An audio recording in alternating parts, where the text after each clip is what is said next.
It was very frustrating. Oh, what, you got attacked again, did you say? And killed by 12 monkeys? Yeah, that was Sorry, right here. yeah. When was that? Just Uh, now? Yesterday. Oh, okay. Pretty much when you logged off, I thought, I'll try and go on again because I noticed we had to do a lot of stuff where if we left one side open, the door wouldn't be covered on the gatehouse and such, and it was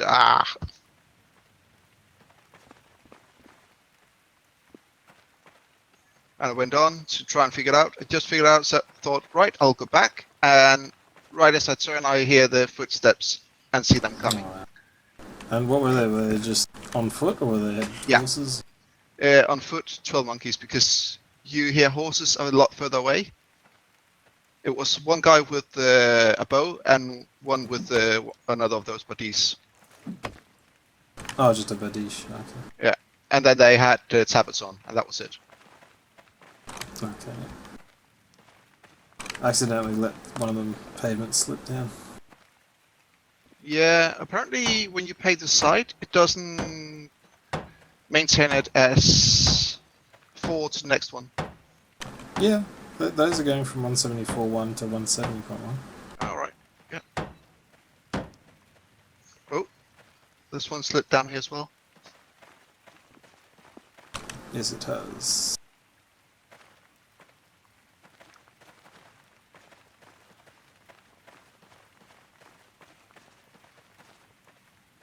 Yeah, we better not dig out this line yet, because until we get the ramp done, we need it. Oh, soul for the ramp. Yeah. It's gonna be the site for the ramp.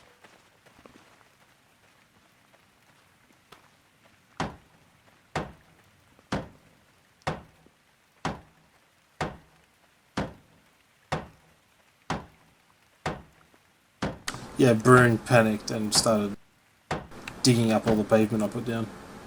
Oh. And I'm like, no. See, we still have to mine out this. There's a lot of rock to mine out. Yeah. I can use that for the walls and such. Yeah, actually, if you can put those walls up, we can fill it up. Yeah, I can't on this one, so I'll just grab the other character. I'll do some more pavement.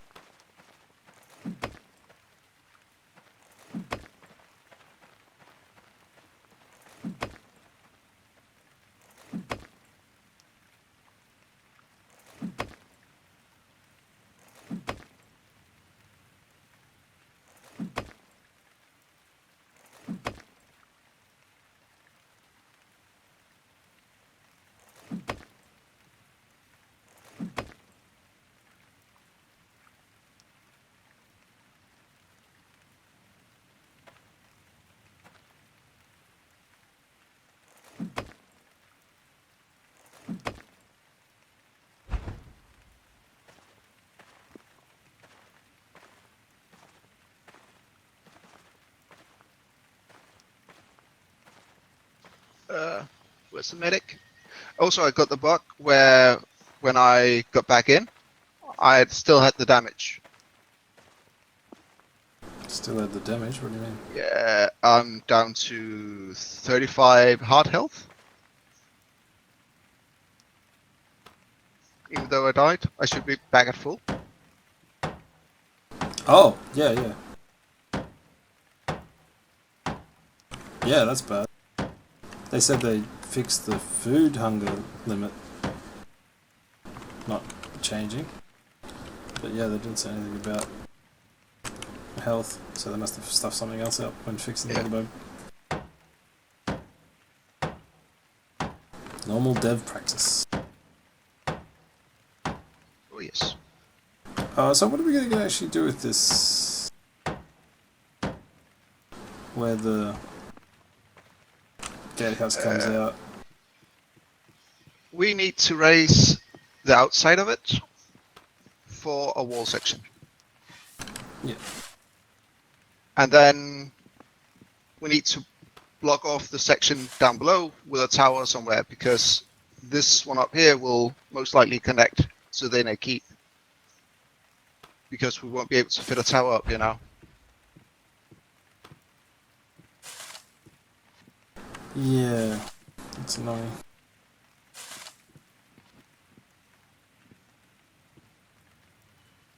Yeah. Otherwise, the side of that gatehouse will just be open. So that's like we can leave it as that as well.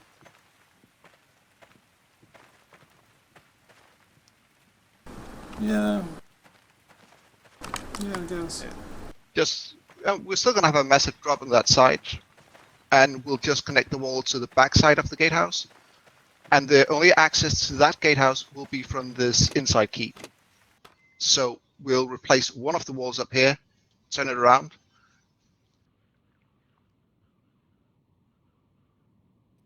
Then again, that ramp is going to be the weak spot, isn't it? Yeah. Be able to build up to around that area better, Yeah. easier than anywhere else.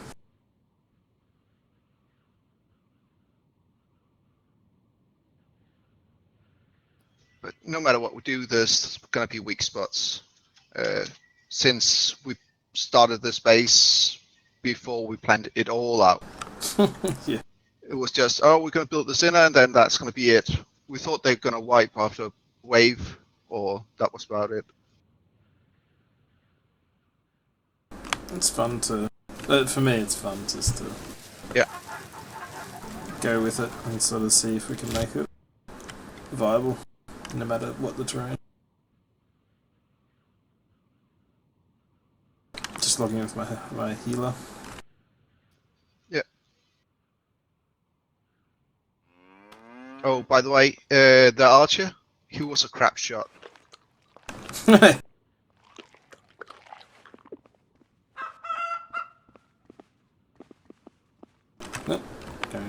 I was going towards you and then I wasn't.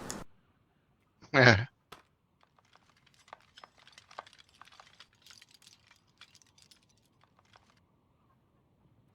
Hey.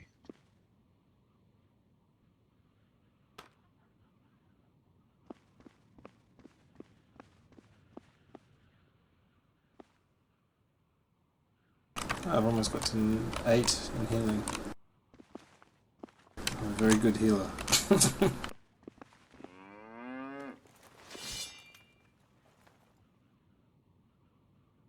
Go his mallet, and that's all he's getting.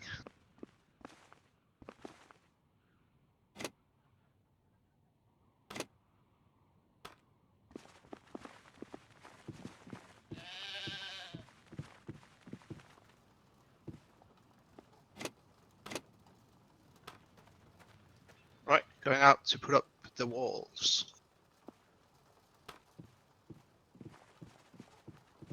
Oh, he can... This guy can use bloody bow. Ooh. Oh, by the way, that thing they said that if they're at war with you, they'll be kicked off the claim. I think anyone that's not part of your claim should be kicked off if they log out. Yeah, that's a bit silly. If you want to do outlaws, say, oh, we're not at war with each other. We just want to log out here. Create the ult to then... Yeah. To It's hold just, the sword what? and yeah, it doesn't make any sense. And be just like, oh, okay, well we'll just kick you out of the guild for the moment, and then you can go jump behind their wall and we can all stay there. And then when it's time to get back on, you log in, and then we'll add you all back to the claim. What if they get kicked off the claim then?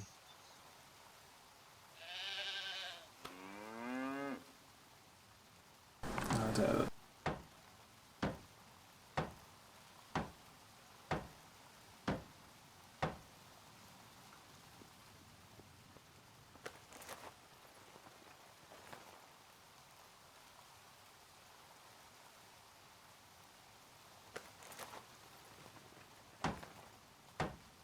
There we go. I think almost all my important ults, so people who actually contribute to the claim now have a crossbow on them. I think. Except for my war constructor at the moment. He's got like a battle or war axe or something. That's it. That's all he gets. Right. So we need a bit of payment on this, and we're good.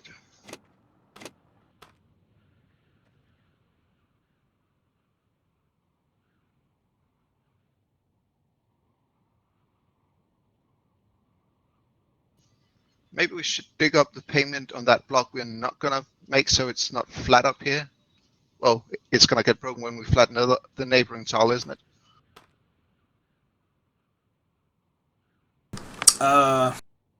It shouldn't affect the ones below.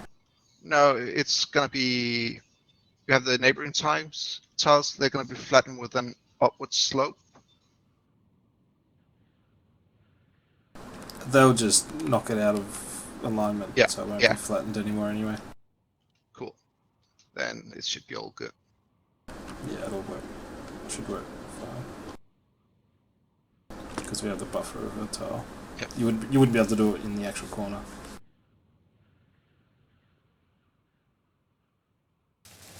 So there, and dump that there.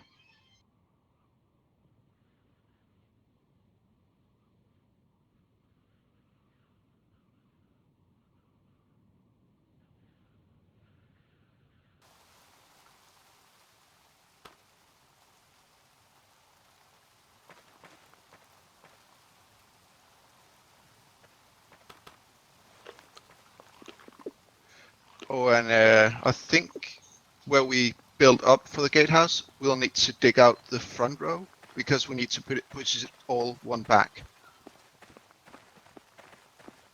Oh, we need to pull this all back one. Yeah, this is going to be 173.5. So Yep. if we connect the wall to the back of the gatehouse,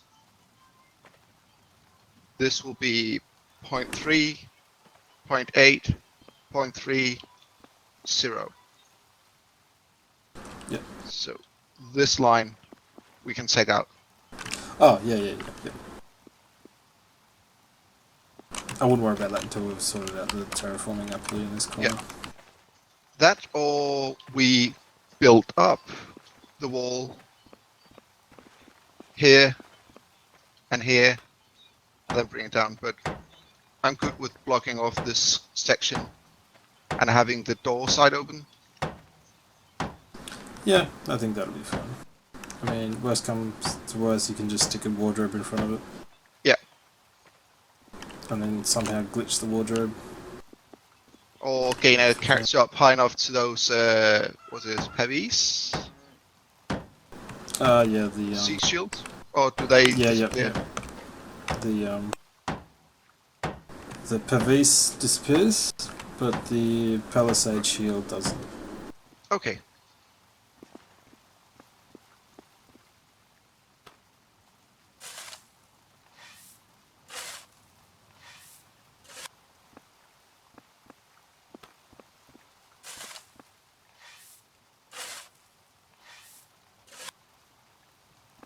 We should.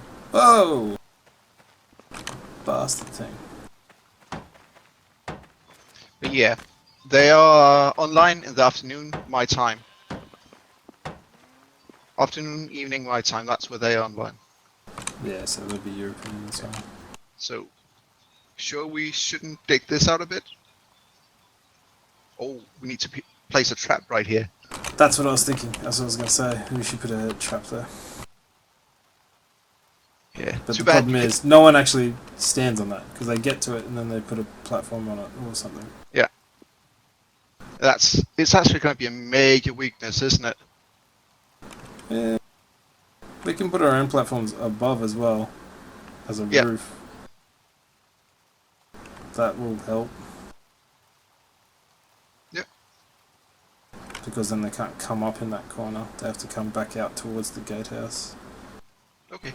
Actually, yeah, if you want to prevent people being able to get on... Oh, I guess all they have to do is get up to it and then move it when the judgment hour is on. Yeah, no, that doesn't work.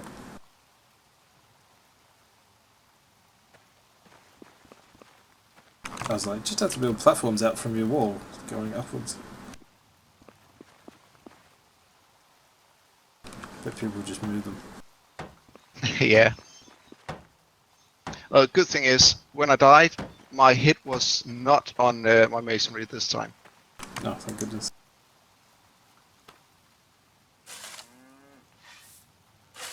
Oh, that's why you got the ult. Yeah. It's so more relaxing when you've got an ult. Yeah.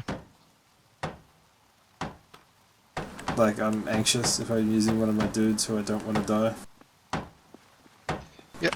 And as soon as I'm onto this guy, I'm just like, la-di-da, I don't care if he dies. Oh, I might lose a shovel and a pickaxe or something. But I'm like, that's replaceable. I'm not going to carry lockets anymore or anything like that. They're just going to go inside. They're too valuable to us. Yeah, and I grabbed like the cheapest axe I could find, and I'm just going to hold that just in case I get the opportunity to hit back.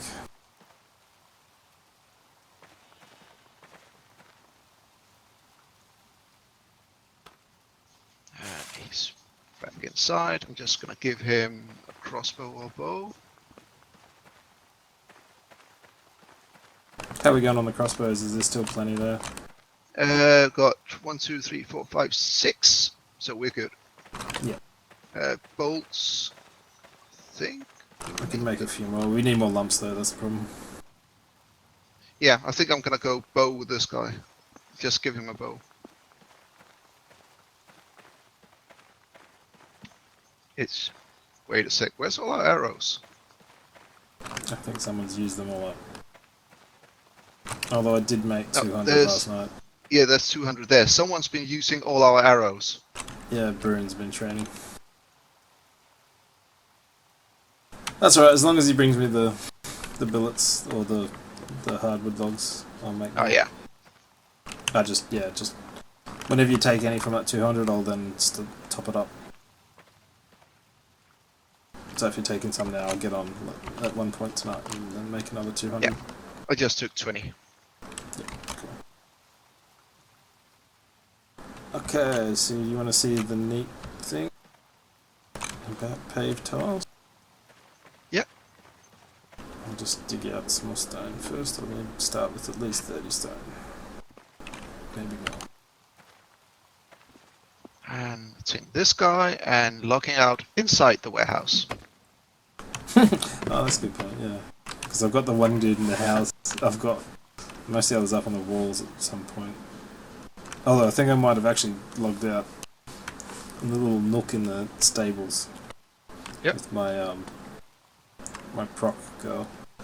She's actually leveling up proc pretty quick. She's almost at 80. Yeah, it speeds up when you have access to stuff. And when you're the only one doing it, it just shows, alright, I can level this pretty fast. Yeah, I'm not too worried about the ×1 multiplier anymore. It's just like steady as she goes kind of attitude. But then to have that all decimated by someone who's just like a dick PvPer who's just like all about the trolls, then that's going to be fucking annoying. Yeah.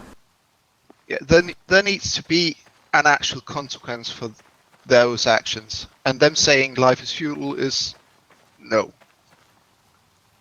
Yeah, it's not really good enough. Yeah. If you were a dick or douchebag in the Middle Ages and you didn't have an alternate character you could run around with being all goody two-shoes.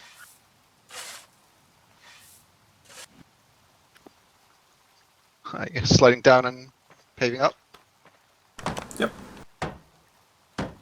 And that way you don't actually lose any height as you go down. And there's no way to actually dig out these ones now. Cool. Oh, do they get locked? Yeah, tried digging it out. I don't think you can. It should still dig out because the one above it is still allowing 0.2 difference, so it will just slide down. That why we need the top one underneath to be paved as well. Yeah, that's what should stop it.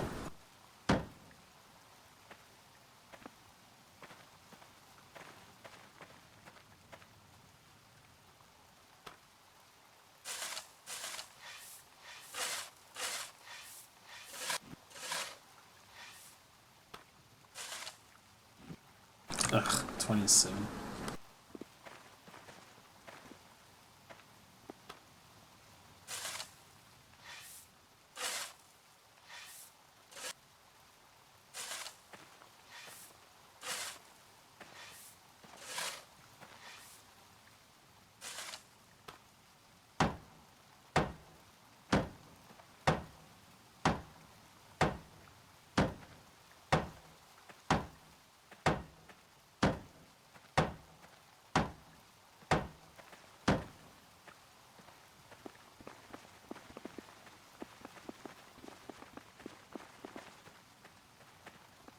But they must see that something is wrong with the mechanics if someone can get up on that side.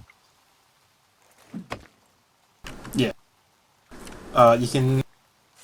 It's not really effective, but you can stack people. You can jump on a horse, and then someone can jump on your head, and Yep. then someone can jump on their head and still get over. Definitely over a wall section or a palisade. I've tested it. I've got it as one of my. I've taken a Yeah. screenshot once where I was on the very bottom of the pile and just looking up. It's Isn't that where ridiculous. they try to do that when you carry too much? You simply just splatter and die underneath. If only. I think they did that. They should have the general movements or general actions need to be high enough, otherwise you just slip and die. You shouldn't be able to build a human pyramid like that. Well, you can't get up quite high with the human pyramid. Yeah, you can get like the records are about the equivalent of like 3 stories or something, isn't it? Yeah. I remember seeing world record attempts and that. They seem to get pretty high. But then the hilariously collapse. And Oh by yeah. hilarious, I mean bone crunchingly. Yeah, and doing that while carrying weapons and such is It's ridiculous. Yeah, no, this was peasant stacking. This is just like yeah. full on peasants naked, kind of just primitive tools. Just you can jump on a horse and then people can jump on top of you and jump off. Because the agility and the weight's not an issue.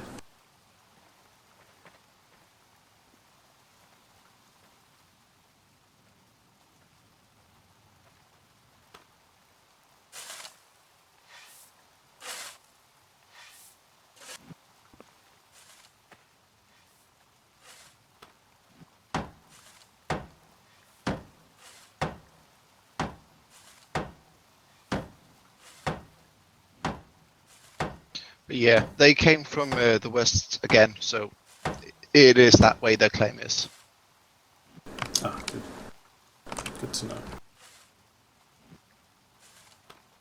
And also why I'm tempted to build on that section and get that wall done. So that, sure, we might be working here, but they have to go the long way round to get to us. So we have a chance to hear the footsteps. Oh yeah, they wouldn't be able to get all around until they got to that little nubby bit. Yeah. Yeah.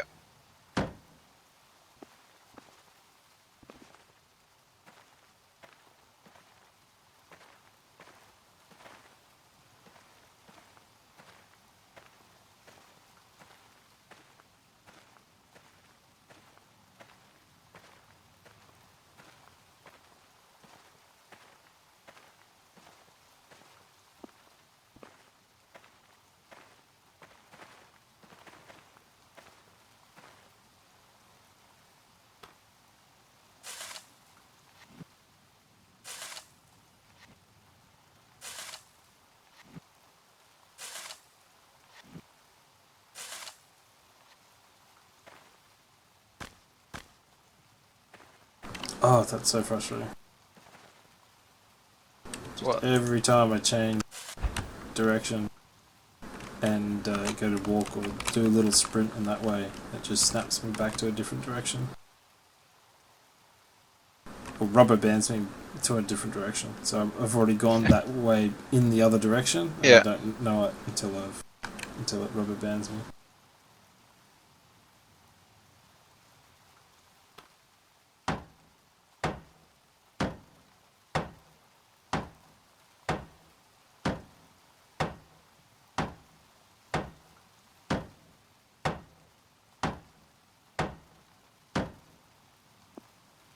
I actually like this idea of using one of the wall sections to be taken out so that you can have a little stone wicket fence in there and use it as a doorway, and then use an arch of beveled stones around the top of it so that you can just only just walk in and walk out of it.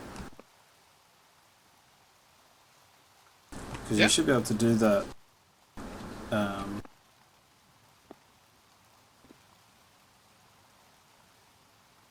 With only getting to door modules, which I think is 60 or 30 in carpentry.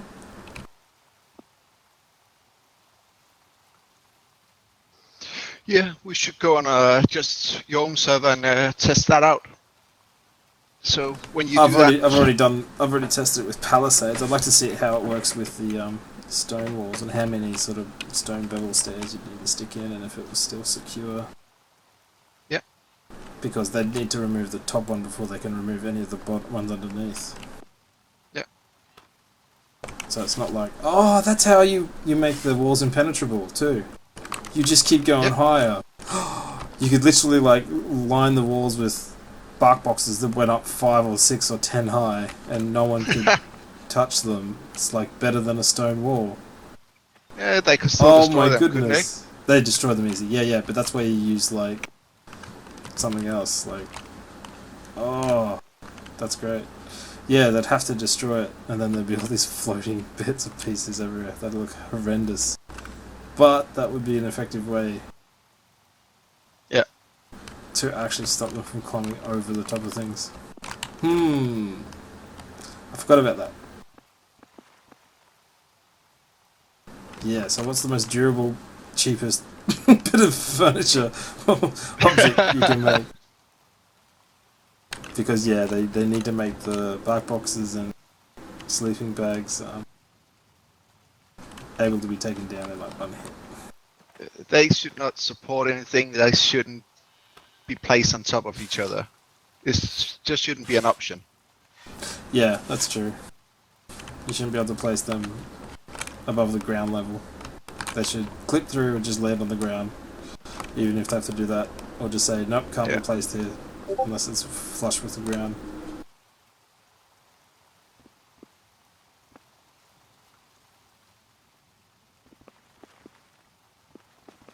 Right now, if they killed this guy, all they would get out of it would be the tablet. That's okay. Tablet's easy to make. Yeah. I'm even using a simple shovel right now because that's what he had on him.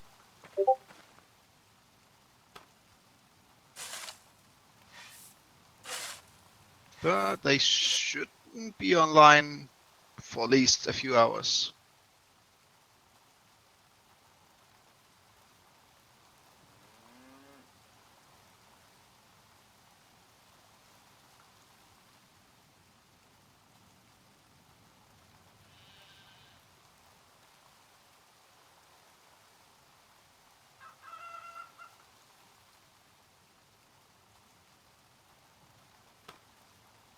Yeah, 2 a.m. here will be in 2 hours.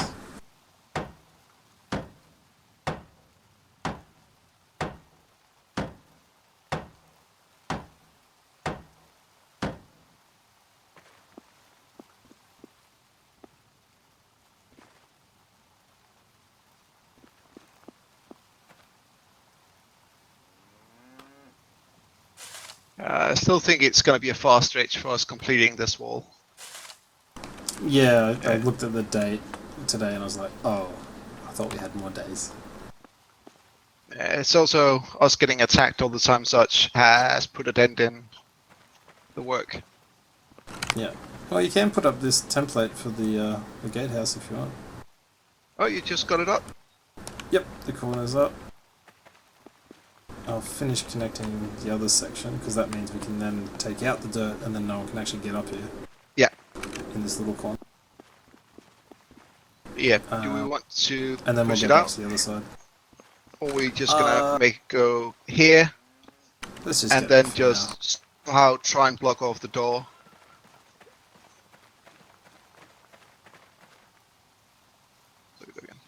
Because there's going to be the side door of the gatehouse right here. It's going to be up there. I'd even be tempted to stick a platform out from it so you can poke your head around the corner and go, "Who hails?" Yeah, we could do that. Just like, instead of trying to block it, actually just extrude it out. So it's just like, yeah, come get me. But then even have it blocked off internally. Yeah, because this will go down, so we have that going back to this. You could do effectively. You could actually put a platform out there. You could put a palisade shield out there as well. Yep. All just floating, essentially. That could work really nicely. Yeah, we'll play around with that. Yeah. Next week. Yeah. That means we get to dig out this entire row. There's no way to come back in. You could Unless... go here, here, and then here. And that means we just miss out on the one you're standing on, essentially. That'd be a nasty corner, though. Yeah, that's why I think just digging out the row would be better. Or we could... Otherwise we would have to extend the wall here, here, and then come back. Yeah, no, screw that. I'd Then rather we'll get the right dig level. out this and reuse it. At this point. No, We're now against the clock. Yeah.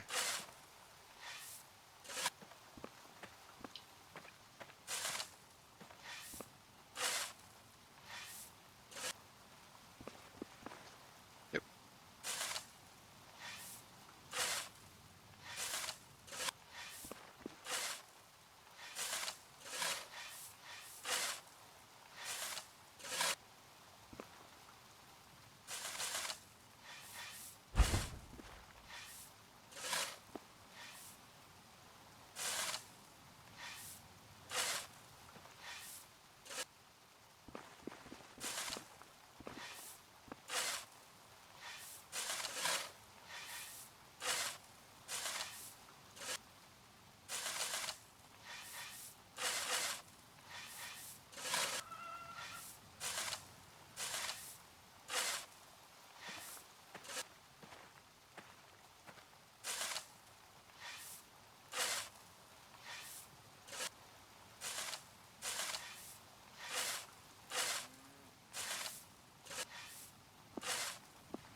Yeah.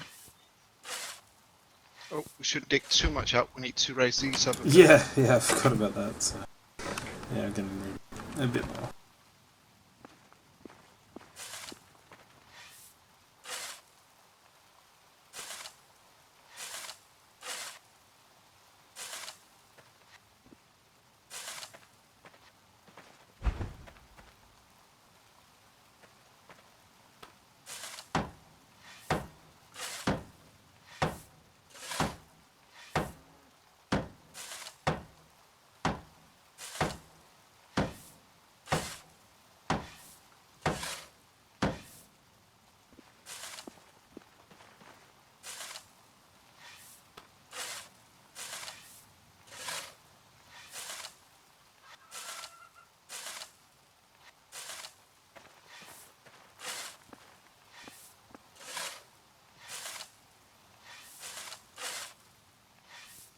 Yeah, had one of you guys been on and had the option to open the gate, the inner gate, I would have survived those two guys. Oh, nice, because you got to around that area. Yeah, I got all the way over there. I died pretty much because I died inside our southern gatehouse. Oh, yeah. Yeah. I tried to, pressed the flea up here, and then I wanted to run around as much as I could. And then the computer lagged out, and they killed me. It's just so. Yeah. It'll happen, and it'll happen a lot more.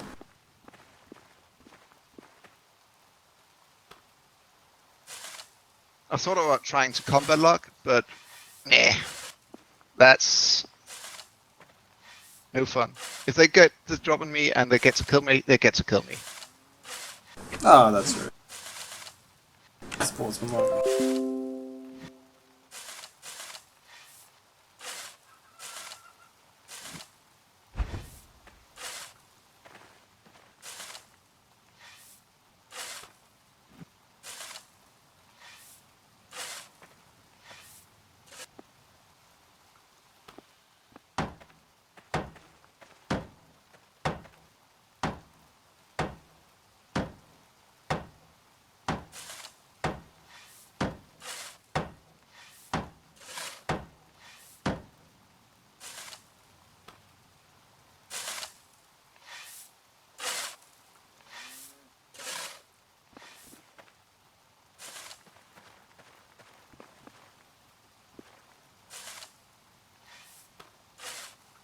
You're just so damn blind when you stand digging.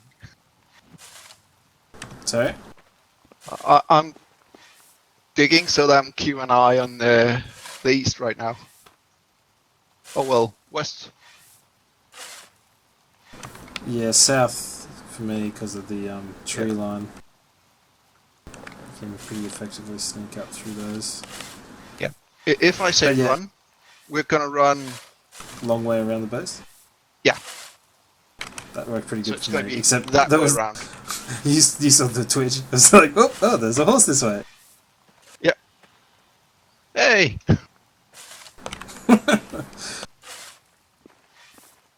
But yeah, the cool thing was you ran on the upper part where he was riding down below, so he couldn't get to you.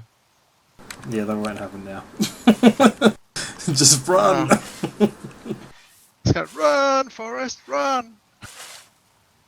Yeah. And keep running if you popped Yeah. the thingy. The flea. Yeah. Yeah. That should be it. So grab a little bit of stone.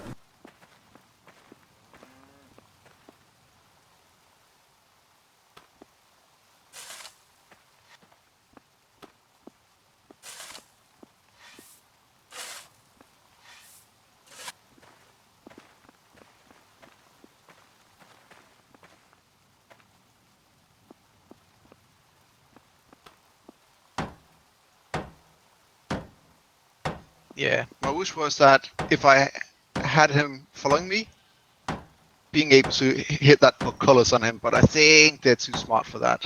They're too much of a veteran.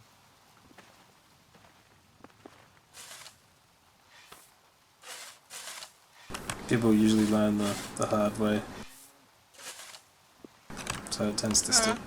Sometimes people just stare themselves blinds in the hunt because they want that kill. That's true.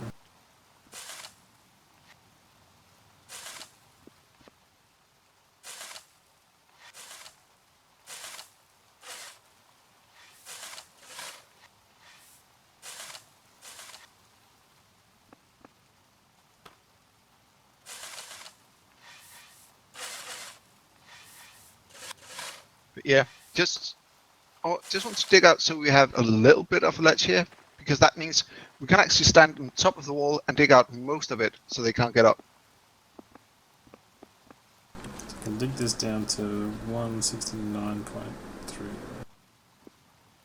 Yep.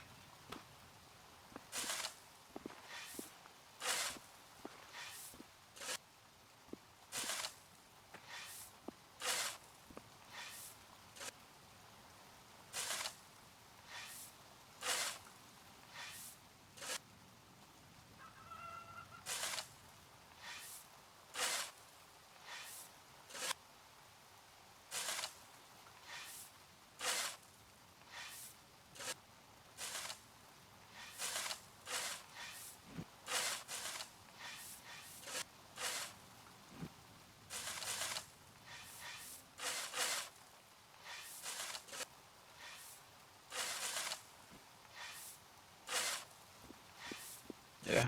Also, we should make it a general rule that if we're online, we get on the Discord first. Just to show that, yeah, it's one of us coming online, so that you don't think that, oh, I hear someone moving around.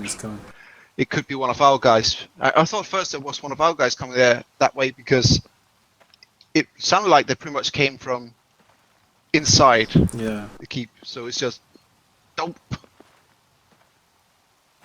Yeah. Otherwise, How? I would have gone the long way around. Yeah. How are we connecting up? Or are we going to put a tower out here still? I think that's the idea. Yep. So I can. This would be the corner of the tower here. These four. Yeah, we can do that. I can't remember. Well, we were going to do it out here, but Yeah. I guess we could build If up we this still as a push it up, diagonal. Yeah. yeah, we can. Just need to dump one section of dirt on it, and that's the right height. Unless we want to say that, yeah, we're not gonna bother digging that much dirt right now. Uh, We're not gonna gain much on the inside, anyways. It's not gonna give us much. And later on, if we want, we can always push it out and make a tower stand by itself out here or something. yeah. So say right now we just continue the wall, right? And we want to go in here, right? Yeah, this is Yeah, the tower, this is isn't it? this is tower. So this will be the other corner of the tower. Yeah. We'll just dump it. And do you want to just move now straight up to the other side and let's keep doing that? It is much safer to work from that side. Yeah, I can move over there. That will also give you a warning if someone comes that way. Yeah, everyone's come from that direction so far.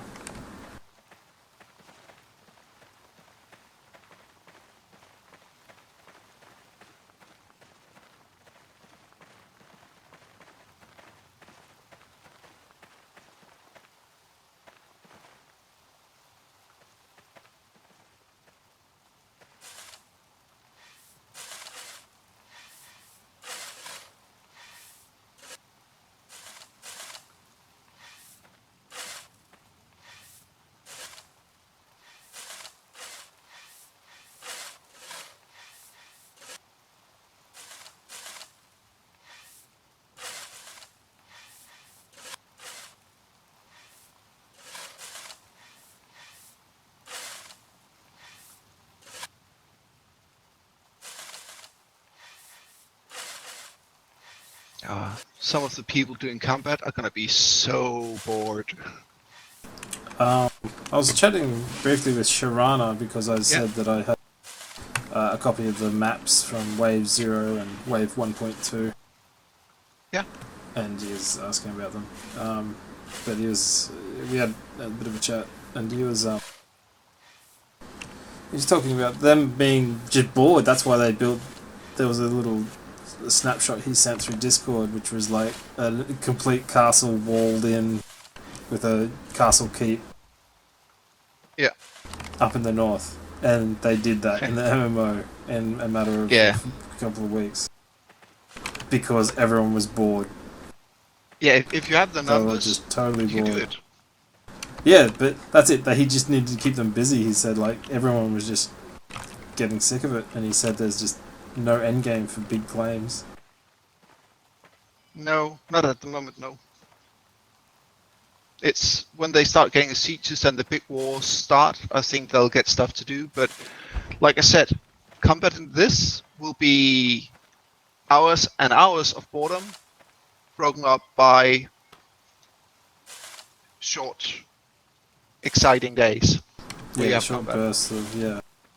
We've got a battle on our hands. That's pretty much how all combat is. Yeah. You sit guard, you stand guard, you go on patrols, nothing happens, and then shit hits the fan.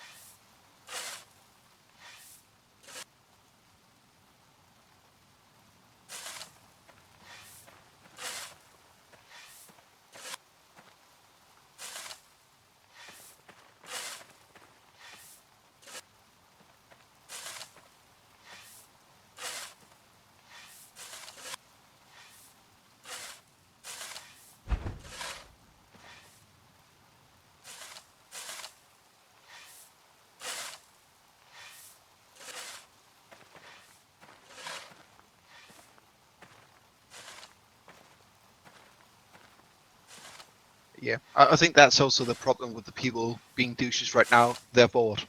They just want to hit something, and they know that we're here, and they've seen me around at those times, so they have a good chance of finding me online at those times. Yeah. It'd be so satisfying though when they come around and then you're all armored up and you're just like doing stuff inside of the claim. Yeah.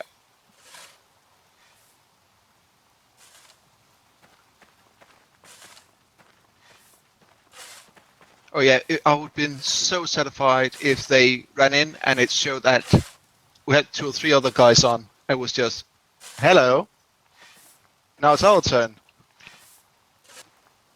Yeah, chase them down.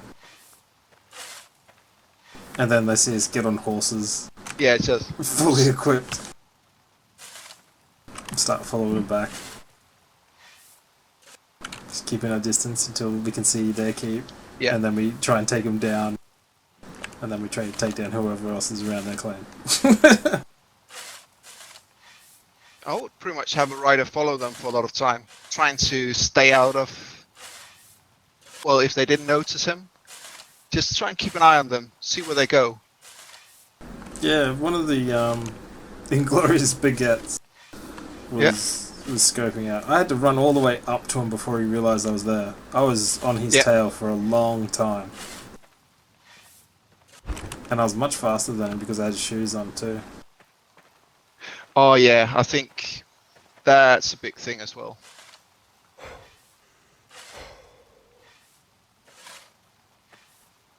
Whoa, totally out of stamina. I wasn't keeping track of that. Oh. Totally out and fully overburdened. That's not a good combination. If someone attacked, I would be dead. I would just log, to be honest. There's no other point. Still, I think there's what, 10-second delay now for logging out? Yeah, Bob said there's always been that. They've purposely been in there, but now they're gonna revise it and make sure that it's more, I think. Yep. Because you can't even kill someone in 10 seconds. You'd be lucky to get to them. Yeah. You can. Yeah, I suppose with a very fast hitting weapon, maybe. And in the head, I guess with no armor, yeah, there is one hit kills, but if you're decently armored. Yeah. Decently armored, yeah.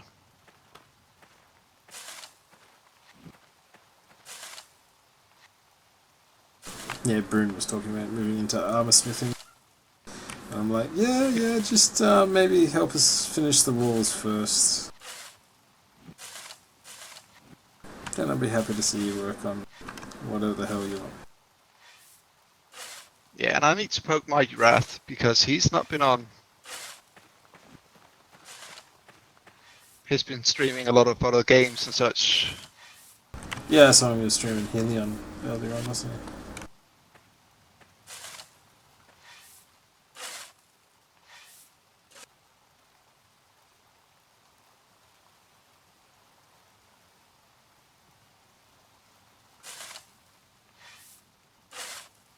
Yeah, he's streaming Helion right now.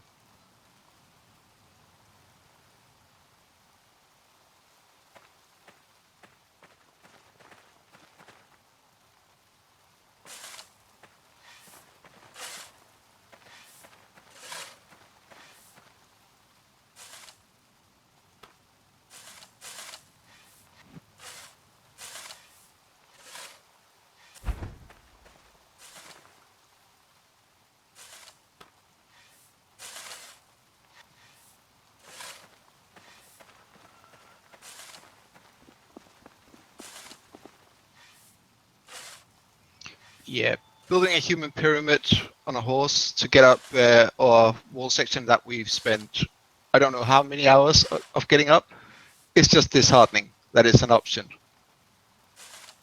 Yeah, it's always been the case. It was always a rule, I remember, from your own servers and that. Yeah. No, stacking or peasant ladders or whatever, peasant stackers.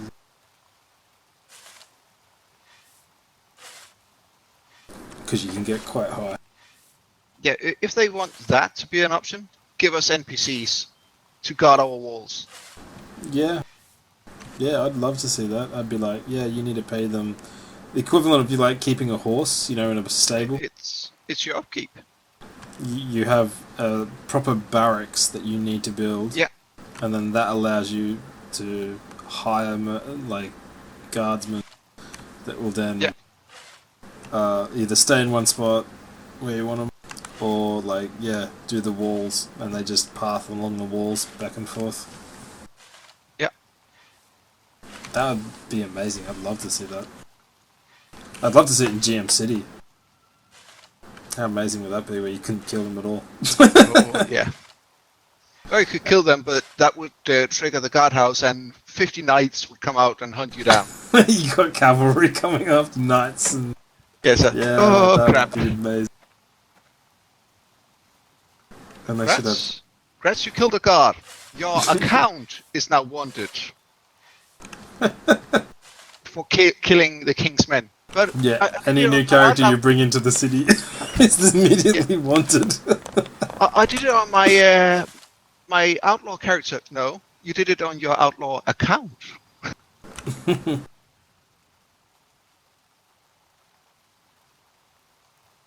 I think there'll be lots of separate accounts for some of these players. Yeah. Even without that mechanic, I think there's going to be a few. Oh, there will. Because people will want to multi-box and whatever. Yeah, I'll be doing it. I've already got another copy of Lift legit, and then I think we got one with the pack as well. Wow. So that's like 3 characters I can have going at once. Yeah. I don't have a third computer to run a third, but I am legit going to run it on my laptop, and then I'm going to remote connect to it so I can have it on my browser on the other screen. And it'll be a punching bag for healing. Yeah. And which is really useful. It's really useful having someone just to get you healing. And also be someone who we can just get to gather the stuff that you just gather and leave. Yeah. Plant fiber. Did your character die last night? No. I don't think they ever die due to starvation. I've never had any characters die. I just noticed you were sitting. I noticed you're streaming, and I went down and said, "All right, I'll go and say hi." And nope, wasn't there? And yep, that was actually why I saw that. I thought, all right, I'll do that. Go in and say hello. But you won't play. I'll go out and take a look at that, and that's where I died. So I blame you. Oh, there you go. It's me in the house the whole time. Yeah, there you go. So 6.5 hour stream. It's funny to watch the day cycles within the house.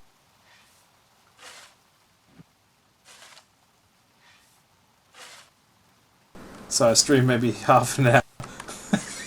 the other 6 hours or so more. It's just me in the house. It's just okay. Starving. Yeah, my health doesn't even go down at all. There you go. So when you're in resting, when you run out of it, as long as you're in a safe spot, you won't die. Yeah. Okay.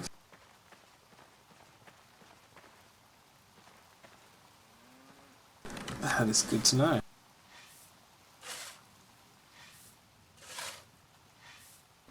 I'm not sure if that's the intention.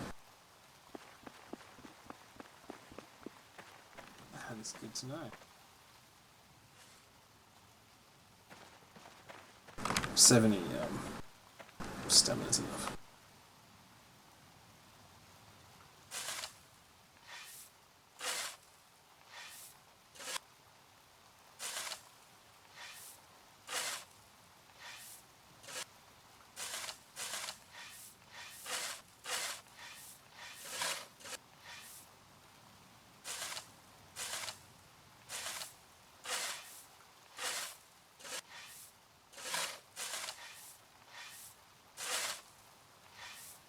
But yeah, doing this in the MMO is gonna be so nerve-wracking.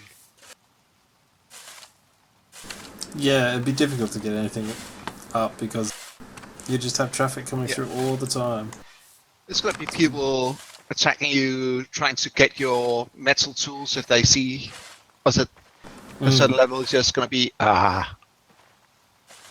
Yeah, actually, it'd be more valuable for some just to stay there making highest quality primitive tools for Yep. a while, and then as long as we've got horses, we need to have them just on horseback patrolling. Yep. And making sure that the randoms that are going to be continuously coming through don't interrupt the people terraforming. And Yeah, that's just going to be and the first week. 3 weeks, I think, because when we go for example, lumber, we're gonna go as a group. It's gonna be a few guys to carry and a few guys on horseback with weapons. That's gonna keep everyone else away. And if we find another iron mine, we need to find iron close. So I am tempted to not go into construction, but beeline straight for mining and that, so that I can start prospecting and find us a source of iron. Yeah, it is very important. Yep, it's also going to be super important for where we set up, because if there's no iron nearby, forget about it. We're not going to set up there. We can't. Yeah, there's no point. It might be a super defensible location, but if you don't have the basic resources, what's the point?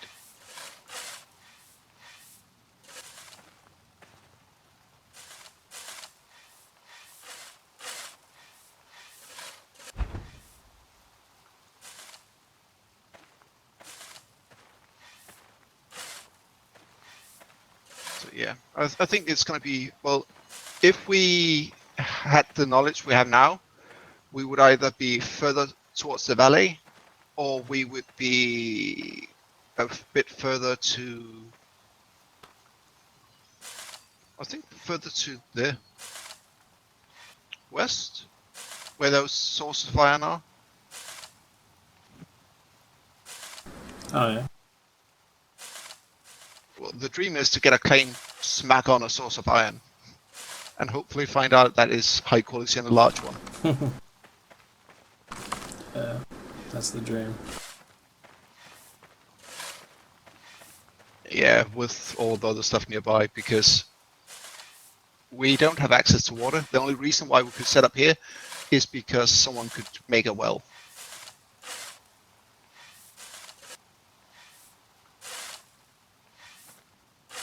And for that, you actually need rope, so we won't be able to have a well for a long time.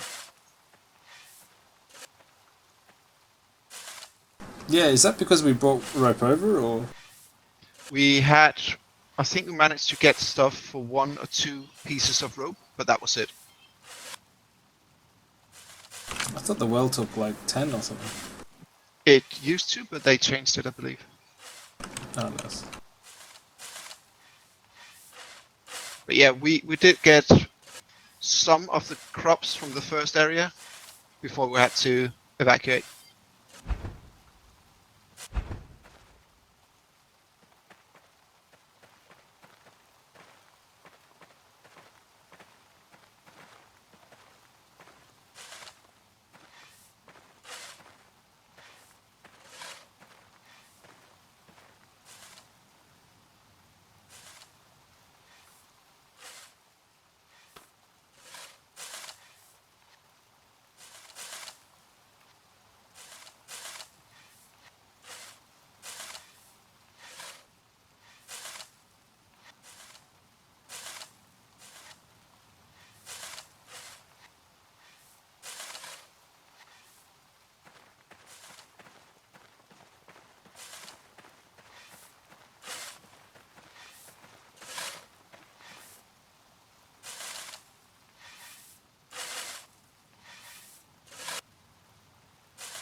How do you get on top of another character?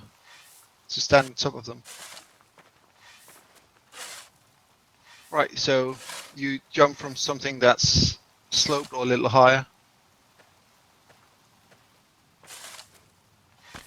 Oh, try and jump on top of me again in a sec.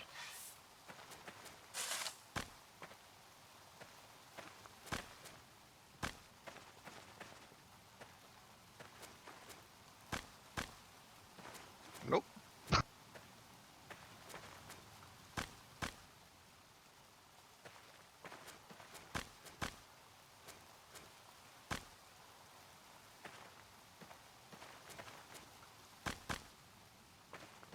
Because do, say this is, you're on the horse, you're on Yeah. the saddle. I go up onto its head. Yeah. Right. Yeah. Yeah, and that's what you do.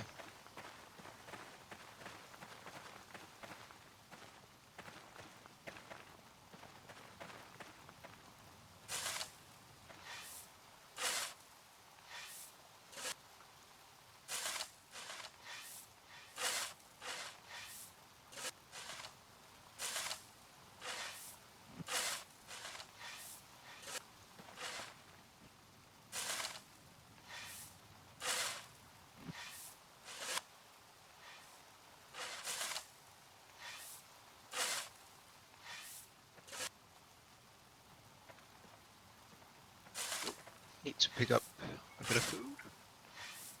You need anything? Yeah, I'm just about to run out of food, so just 10 to 15 items. Don't take any more than that.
Ah, thank you.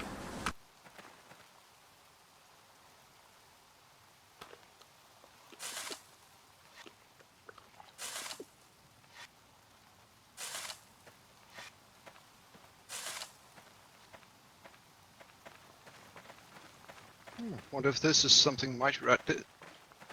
Nah, that was a Tachycactyl. Okay. While he was spurting shit, he managed to do some things.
But yeah. Also, it was around nighttime when they attacked me again. Just before nighttime. So that could be another of their MMOs.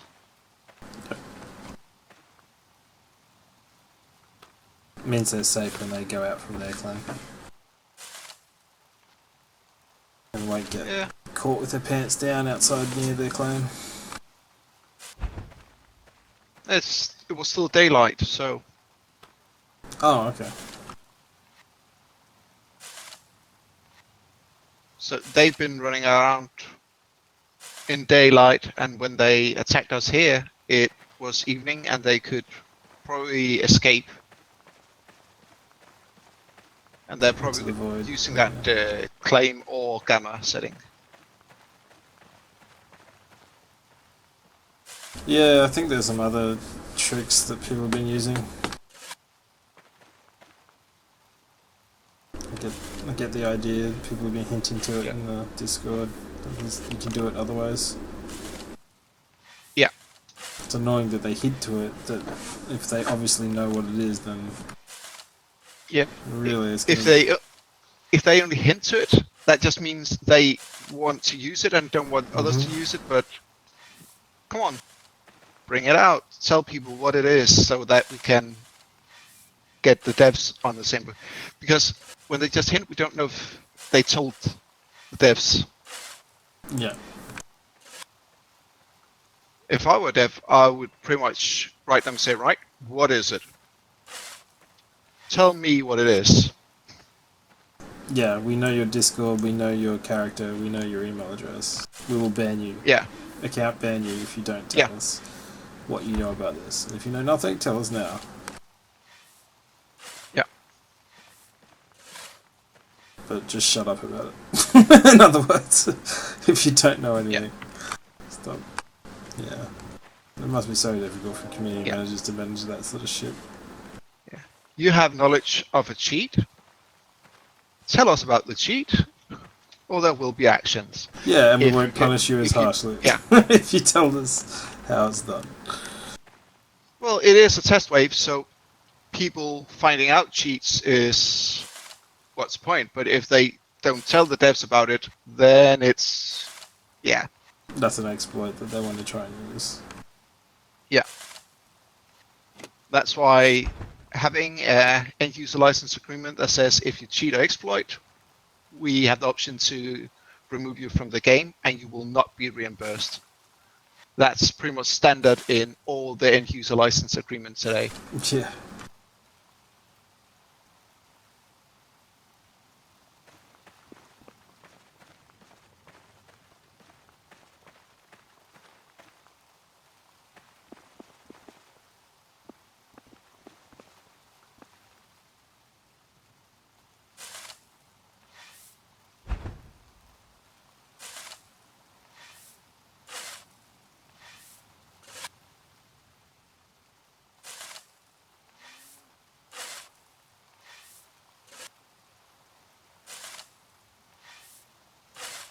But yeah, those guys that we're at war with, they'll be back. I know.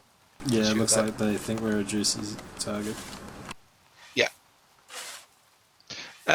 They've caught us outside, and my character is not a combat character at all, so it's just been, I can try to flee because I don't want to die with this character. But,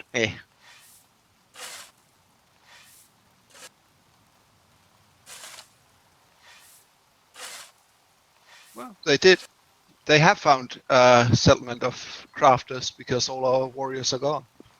Yeah.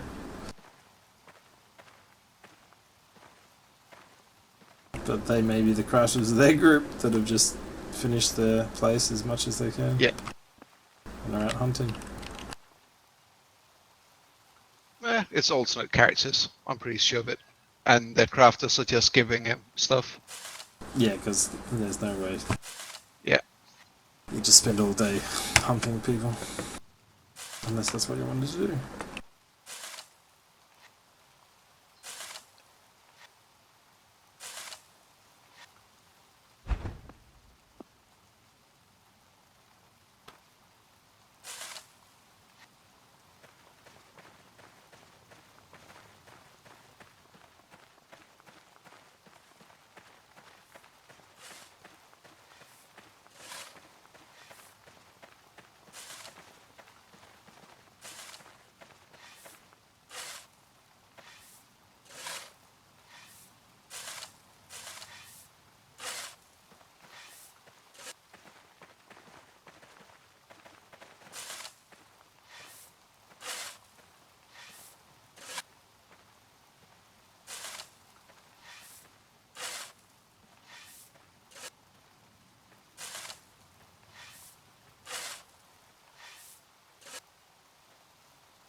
So if we hadn't had that warehouse up, I would actually be tempted to cut off the rear section of our inner keep. Yeah. So we would have an inner keep and an outer keep.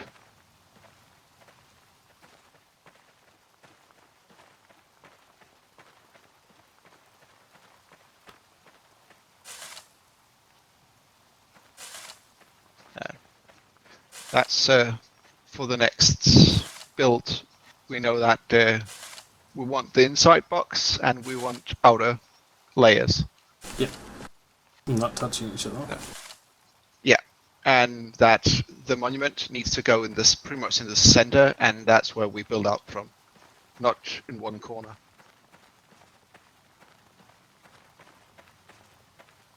Yeah.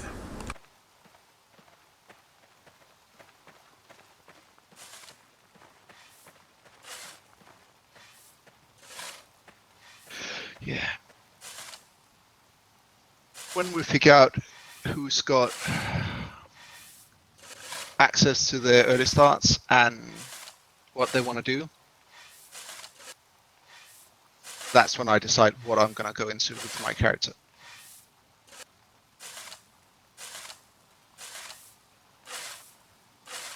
Yeah, we should do a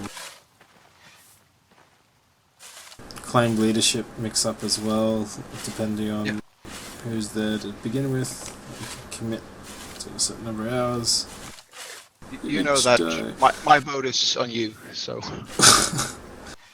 Yeah, well, no, to be sure, I'm not sure I'll actually even be able to do it, depending on when it does eventually come out. Like, that's the thing. That's true. And I mean, if you get deployed as well somewhere, then that's you out for that whole period that we get. That's why my vote is for you, because I know you are sensible enough that if you don't have the time to commit and be there as a claim leader, you pass it on to pass it someone on. else. Yeah. Unlike someone else. Parker. Groan. Yeah. That was disappointing. Also because I trust you a lot more than I do some of the others when it comes to the diplomatic choices we have to do. Yeah, and there's ways to sort of make everyone happy in one sense. Yeah. In that we can let them go and do whatever the hell they want, and then they can just have full access to everything on the claim, but not have the claim tag. And as long as they literally aren't dragging people back to the claim, then they're pretty. We're pretty safe until we have an established base. Yeah.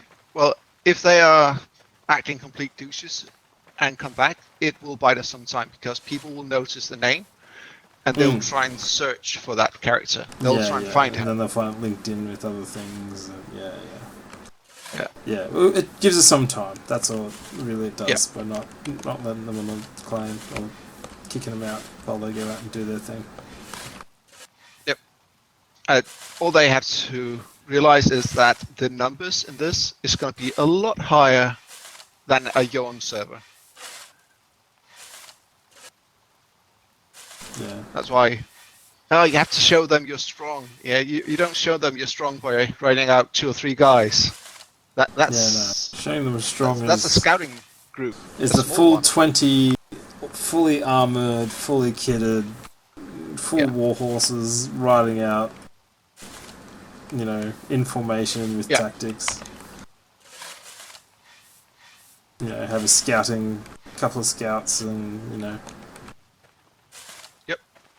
You could do that whole thing. That would be really quite fun if you you could be a part of that. Yeah, I love that video. That was you linking it, wasn't it? Where they did that horde riding out. That was Sharana from Blood Pact. Is the Venice Kriegsman clan, or the group from that clan. So we've got a couple of contacts there. I really want to chase them up. Yeah, if nothing else, this option we could join them. So right? Do you need I'd even crafters? offer, like, you know, do you guys need a Midlands settlement? You know, you guys are well Yeah. established in the north, but you know, you guys need Yeah. good Do you connections need in the an Midlands. outpost? Yeah, Midlands, so that when you go out and raid, you can come by, dump off some stuff at our place, and transport it up afterwards. even the trading and like we Yeah. like for instance, getting 2 horses in a day is probably amazing compared to what they're doing up there. Yeah, could be. And That, most likely we have more crops, and I think softwood is more. yeah, I don't know. Maybe the trees grow quicker. I don't know. Yeah. Oh, we probably get more oaks than they do. I don't think oaks actually grow in the north. Yeah. So yeah, big bits of just large amounts of hardwood lumber. You know, might be useful. Yeah. Though that's why they need some better way of transporting goods, because right now trade is not a viable option. Yeah, traders like, I need this amount of stuff for whatever. Like, Yeah. oh, and then like, how do you actually trade that effectively? Essentially, almost have Yeah. to bring an army with you, or you bring it in bits and pieces with one character that has nothing else on them, and you just try and avoid everything else, slip through the cracks. Yeah. I love when they at one point said, yeah, then you have to trade lumber from the other locations to build down in the desert and south. It's just, are you serious? Yeah, that's crazy. You're saying life is feudal. Have you seen how little lumber they moved around in feudal times?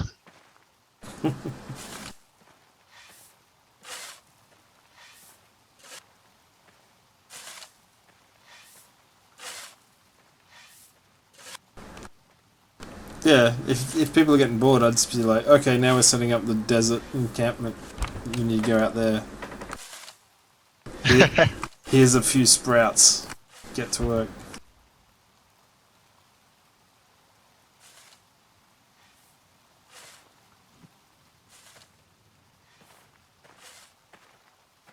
I'm still picking up old soil that's been used for farming. Yeah. Yeah, we're getting down to that layer.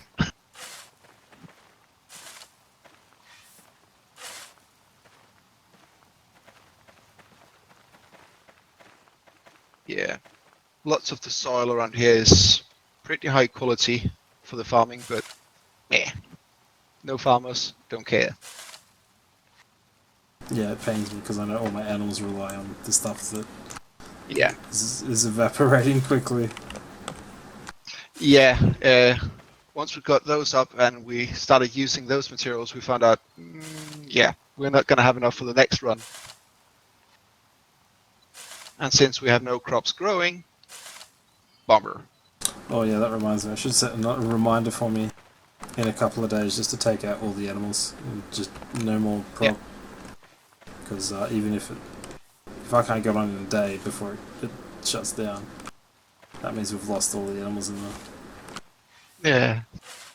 I've already started keeping a couple of breeding pairs of stuff like chickens, and I've got those 5 horses in there, and some of them are pretty good quality.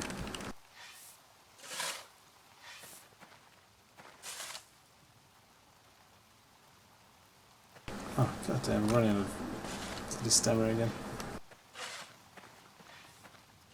Yeah, I found out with this primitive shovel, it goes nice and steady.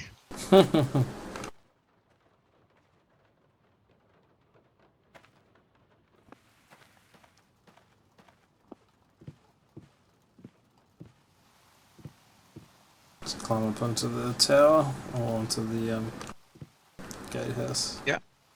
Just go Overwatch, facing the west.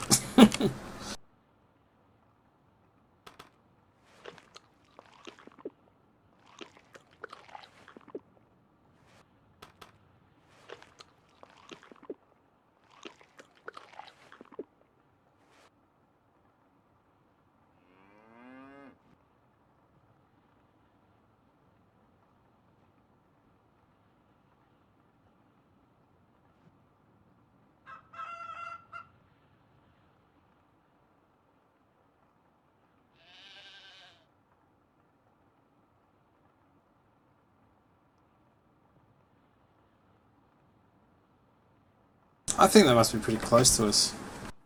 12 monkeys if they've attacked us twice now.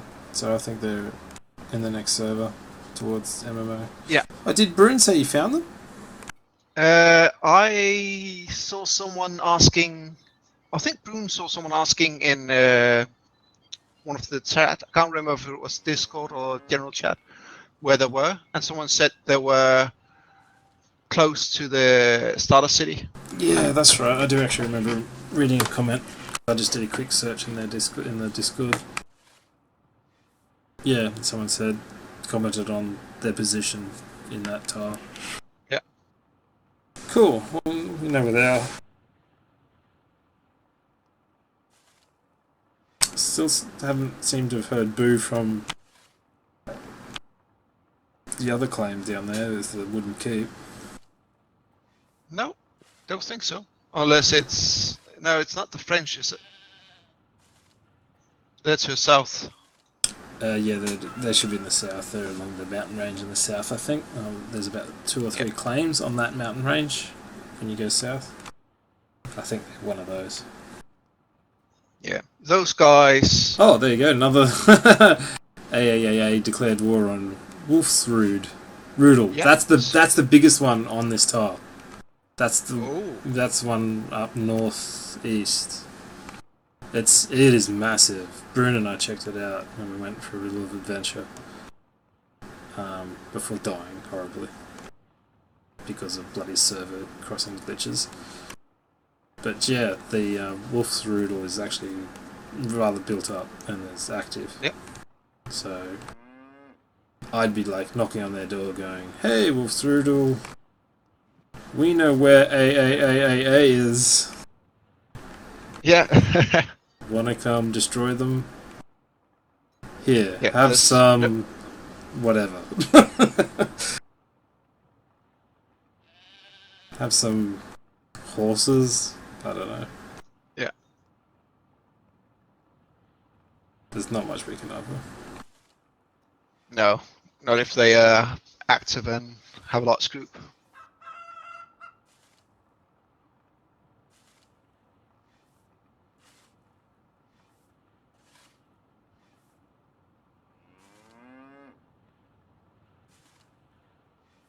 Because there's a certain point where you feel very safe, actually very safe in a keep, like something like that, where you wouldn't necessarily just kill someone on sight for coming up to the gates, especially if they're unarmed. Yeah. And so they're obviously there to talk or try and trade. And so you take someone up that it doesn't matter if they die or not, because if you're just talking, you're a herald. Oh, they actually got a herald cap. That's right. I forgot about that. We should. If we go talk to someone, we should go and make a herald cap so that they wear it and you know that they're the herald. Yep. Oh, I'm so going to do that. It's the worst looking hat in the game, but I'm tempted to go talk to those guys. They probably made it on purpose so that just take one of the alts, one of the not important characters. Yeah.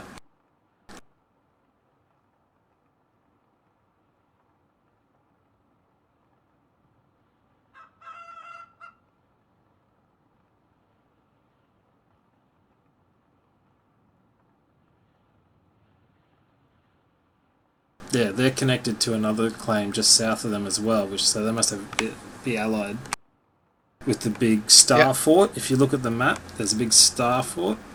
They're north of the Star Fort. Yeah. Star Fort looks impressive, but isn't finished. Yep. Be keen to see how they progress since I last saw it, because they might have finished that. Yeah, if they have the help of the neighbors. Depending on how many they're active, because like, what is it? Oh, I've got to log in again.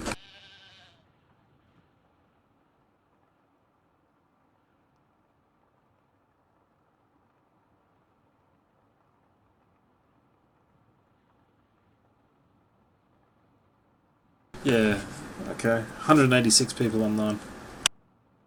Yep. It's not that many, considering there's 1,000 in wave 1. .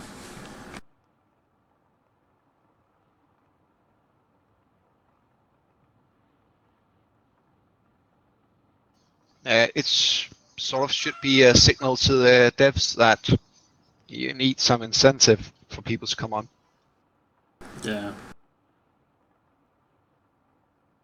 Like maybe not changing the multiplier, having trees grow a bit quicker, and Yeah. a few other tweaks that they've. Yeah, I think they're happy they did it because otherwise people would be fighting a lot more right now, and apparently that breaks the servers. That's true, but that's a bad excuse or a bad problem. Very, very bad, and it's not good PR. Yeah.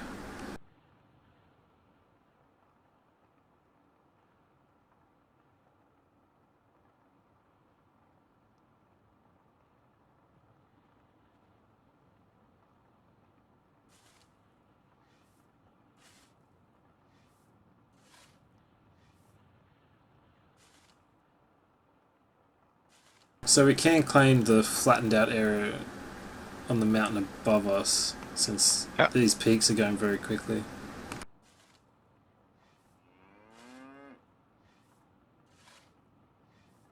But I will need another spare 5 alts from someone to make I up. have those. To make, I have those. Yeah, to If make you up want the other to. claim.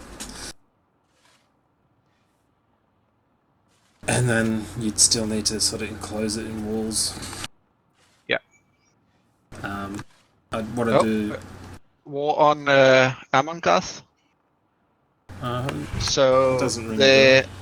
A guys are out and about at the moment.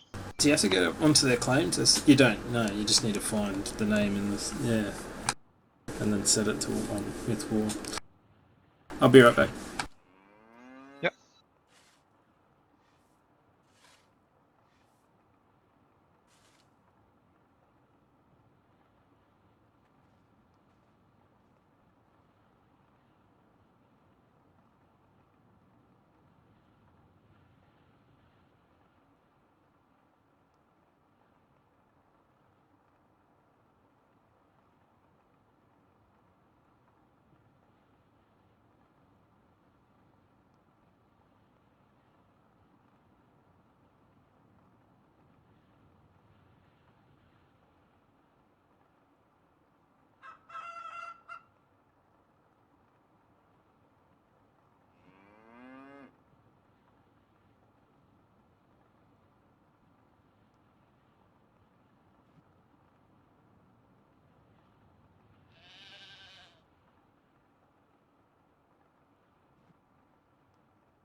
I'm on Gath. I wonder where they are.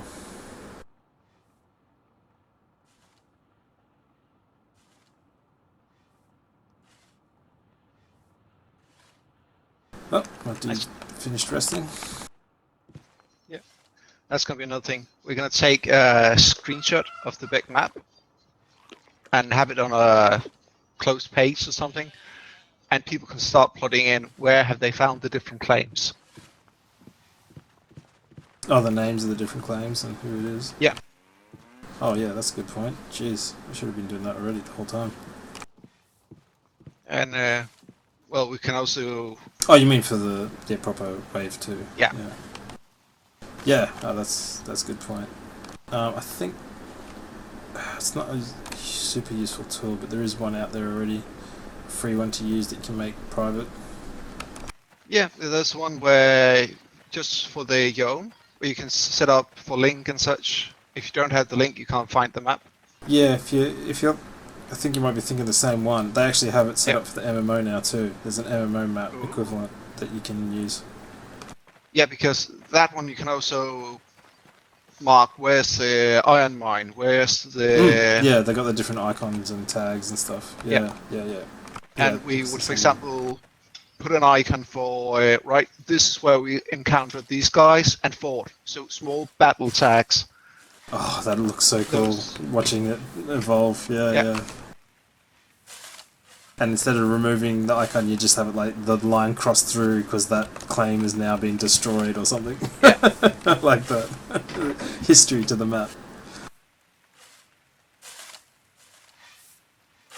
You would Oh, if they have, knew what they were doing, they would be providing this as a tool that you can use. yeah. Because then they could use it for PR and show like an evolution of a map and stuff like that. Yeah, this is what happened during this server.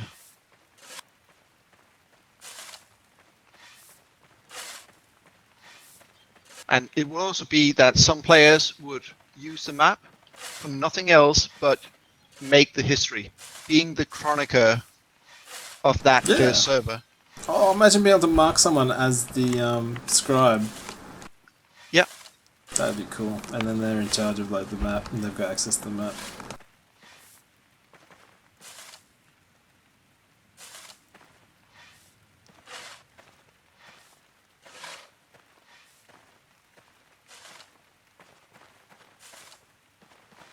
So much potential in this game, but I don't think they're going to reach it. No. I think this has all the potential, for example, Star Citizen has as a space game. This has as a medieval game. Yeah. But they're just on a different level. Yeah. Much smaller. They're just... Yep. Yeah, like... A few games have sort of been on the horizon to compete with it, but none seem viable. I think the closest one right now is that Kingdoms of Elysia, is it? Yeah, I think it is. But I'm really cautious of their payment scheme. No. I'm not gonna... I haven't invested in that, and I'm not going to. Like they do have like a Star Citizen level of commitment to financially to their game, but that's given them a lot of trust. I think they've made a lot of money out of it. A bunch of people who were playing on the Realm of Fury servers actually are waiting for that game and decided to check out Lif as they wait for it to be developed. Ah. But they got a bit salty and then started their own server. Just because of the salt essentially from idiot players. Yeah, that's how it is. Which is what you find in this game. Because it's a natural sandbox. This has got if you just use rose-coloured glasses, to look at them as being the idiots or in real life, from back in those days. You just need to outsmart them and out-equip them. But yeah, anyway, that group are fully into that, and they've got a how do you say it? A duchy? Duchy. Duchy set up, which is I think a lot of money. Maybe $1,000 US or something to set up one of those. Oh. It's like 5,000 to become a member of the royal family. So about 2,000 more, and I could have been a royal family member instead of a Star Citizen. To be honest, I'd rather spend the 5,000 on the those original packs. What was it? It's only $2,000, I think, for one of those packs. Oh no, they did go crazy, didn't they? There was like $10,000 packs, wasn't there? I did look at those and I'm like, what would I need to do to convince my wife that? Yeah, that meeting and dinner with Chris Roberts, that was one of the packs, I remember. Oh yeah, wow. Has that been done yet? Do you know if someone bought that and has actually gone through with it? They did. Oh, okay, that's cool. They had to stop selling those packs. That was Yeah, the completionist packs. That was a day with Chris Roberts. It was one of the a day. selling Oh my points for it. goodness. Yeah, Chris Roberts. Oh, not another fucking day yeah, yeah, with someone. I've got work to do. yeah. It took overhand at some point. I know. Because yeah, people would chip in probably just to get that for one Yeah. person, and then get them to do a GoPro of the whole thing. You might not be allowed since Yeah, you'd probably be seeing NDA, sensitive. NDA, NDA. Yeah.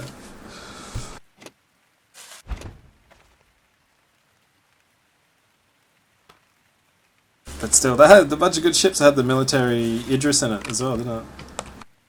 Oh And yeah, like every other ship at that time. yeah. That's a completionist pack. Yeah, there was two like that. There was one that wasn't quite 50. completionist, and then there was Yeah, the the completionist. completionist was 15,000. Oh, yeah.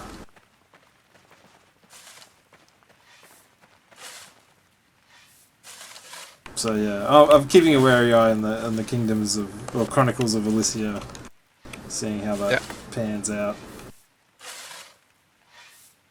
Because to be honest, if I play that, that'll be base level, then working my way up because I feel like I've earned Yeah. it more. Especially coming But from a game called Life is Feudal, where you do start in the dirt and work your way up.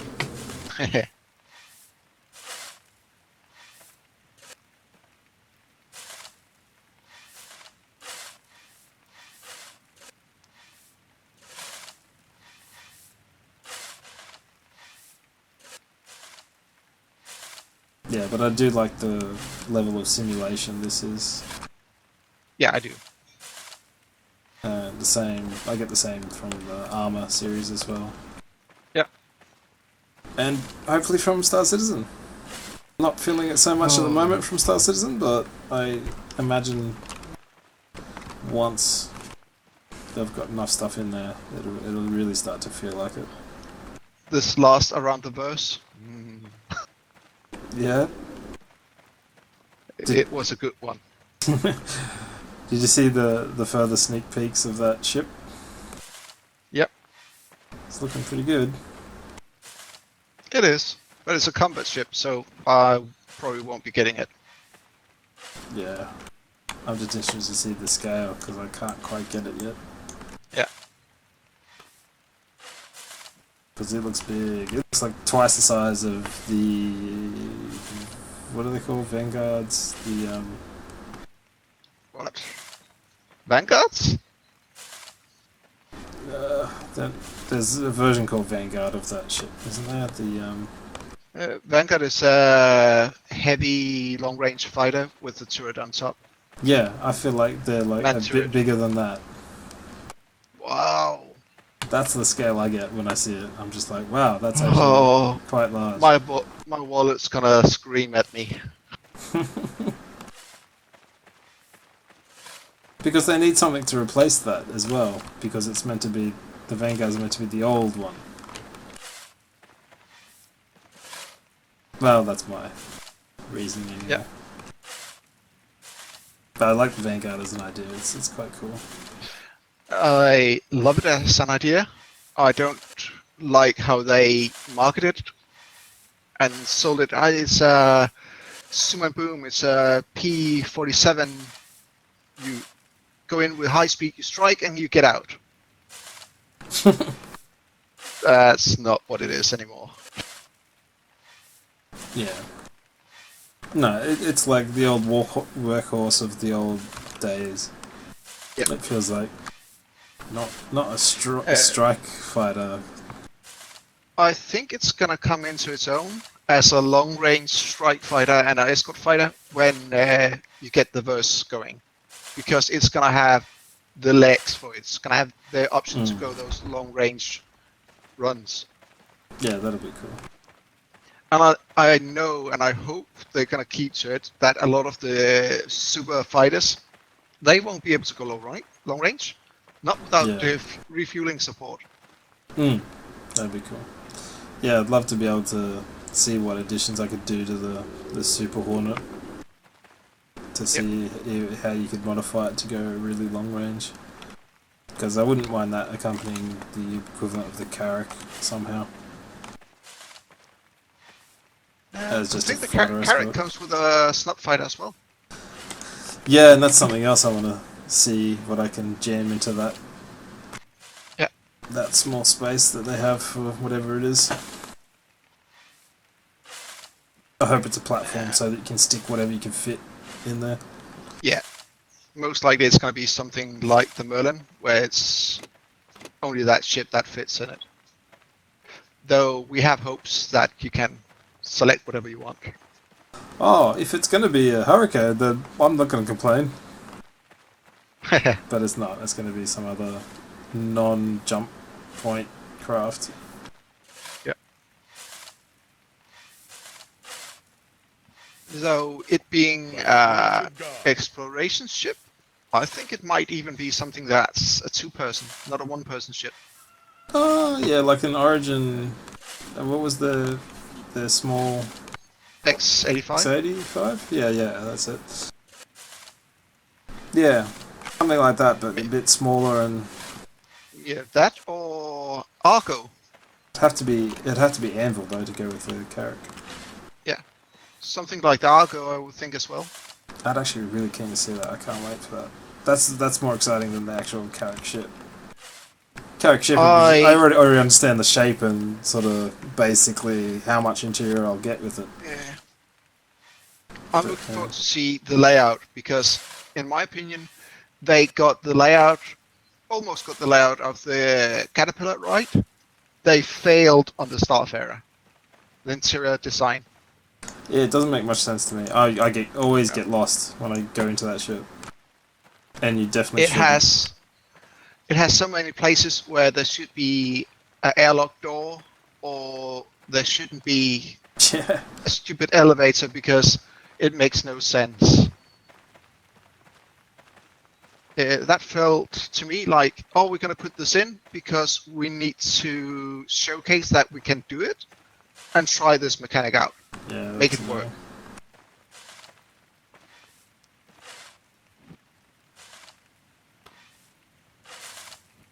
Yeah, I mean, if Caterpillar turned around and gave me a ship the same size as the Carrack, yeah, I probably wouldn't hesitate to upgrade.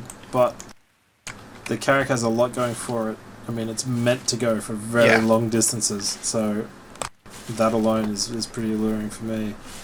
I love my Carrack. It's not going anywhere. and having both the Snub Fighter and the Land Rover is like, yeah, how can you go wrong? Yep.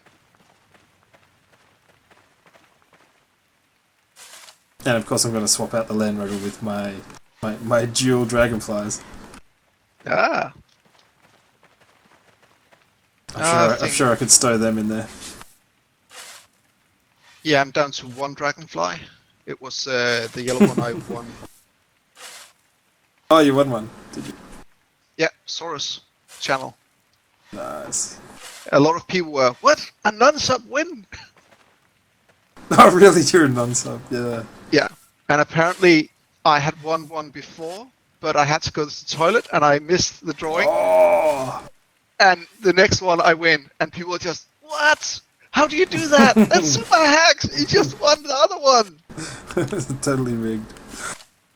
Yeah, it was just, okay. And even Soros was, what the hell? Well, he's not here. So, I'm here. What are you talking about?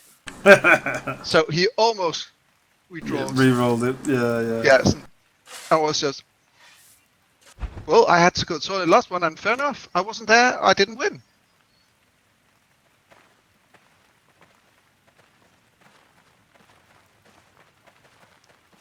That's what Twitch for mobile is all about. No mobiles on a toilet. That's just, no. Yeah, no, if I'm taking a mobile on the toilet, it's not to go to the toilet.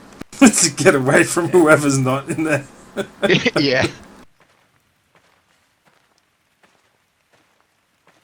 And if someone does bring a mobile device or something to the toilet and use it there, please, please, please, for the love of God, sanitize it afterwards. Yeah, you gotta wipe that down. Yeah. Oh man, yeah. We have Kids are like the one guy at work filthiest. that does that, and he just, when he comes to the canteen and you just see him put out the phone on the table right next to it, and you know he's just been to the toilet, just, could you please put that away? Just while we're eating, please? I can see the E. coli jumping from it onto my plate. Yeah, it's. I don't want another sick day due to that. Please, I've had my share of that. Yeah, it's. They definitely go through different mindsets now that I've had kids in regards to germs. Because one, I'm a lot more susceptible to them because they're just everywhere in my house now. Yeah. But I know how to deal with them too when someone's sick, and I've actually been somewhat successful protecting myself from it. And it's about breaking habits, and it's about just the right routines with cleanliness and stuff like that. You don't have to be like super anal about it, but you just need to have those markers, ready for when you need to. Oh, I need to wash my hands now because otherwise I'm going to contaminate the thing that I touch, which might be my face, might be food, might be my phone, might be a door handle. Yeah, it's pretty funny how you go through that mindset. I'm sure anyone who works in hospitals does as well. Oh yeah. You can actually spot people that work at a hospital by how they wash their hands. You can see, right, this guy works at the operating theater or something like that because they don't just wash their hands; they wash their wrists way and up all the their way. hand, way up, because that's how they are used to that. This is the area that can get infected. Oh yeah, it just carries germs all the way up depending on what you touched and where you touched it. Yeah. Unfortunately, I've spent a bit of time in hospitals just because of the wifey getting sick during a couple of pregnancies and that. So that's definitely one of the takeaways I had when I was there. I'm like, it served me well for a couple of times where I haven't got sick. But I mean, having kids, you pick them up, you give them a kiss, good night, you're going to get sick. Yeah.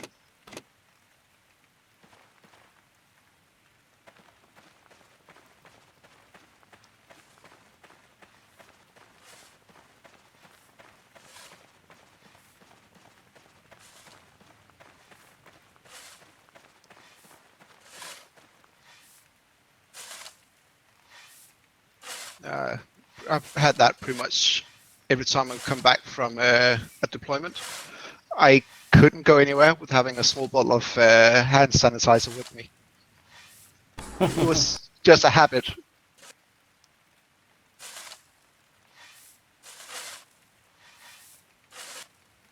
Yeah, I've got one on my desk right now.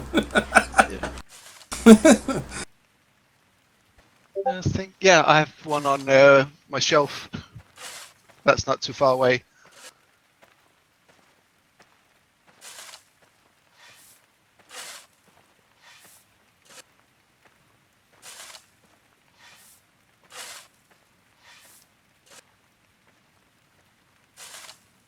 We're pushing out a bit here. How well? The sections. Got 4 more sections ready to flatten. Oh, wow. You've been busy? I've just been doing the long stretch. Yep. Well, nice and slow does it.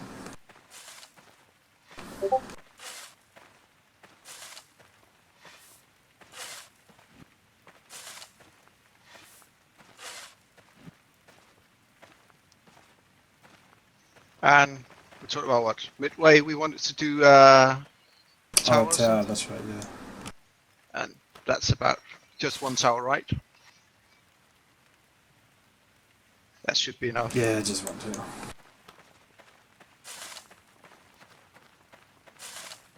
can do 2 more if we want later, but that's later. Yeah.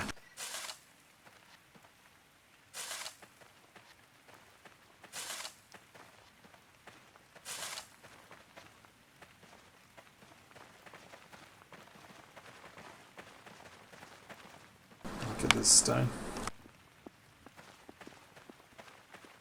Yep, it's coming night time. Keep your ears pricked, your eyes peeled.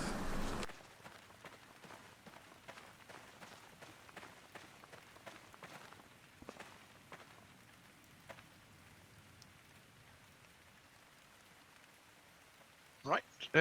Midway point would be.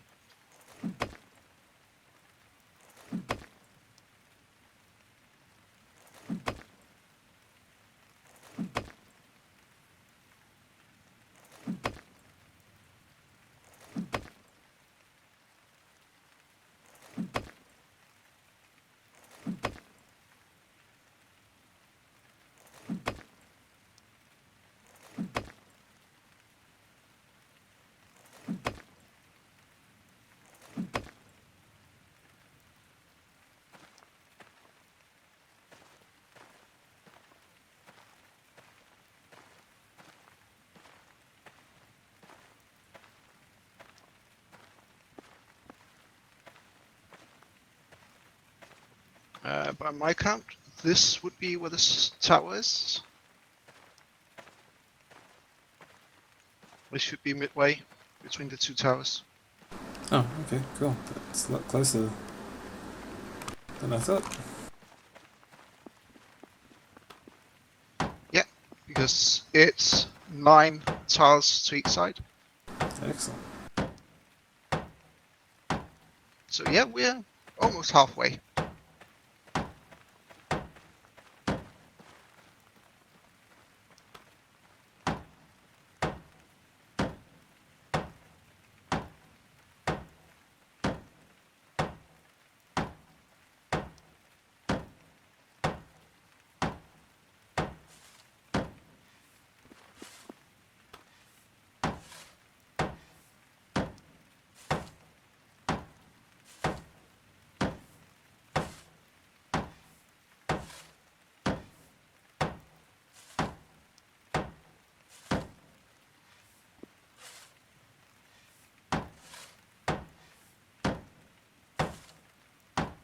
This guy's construction's at almost 19.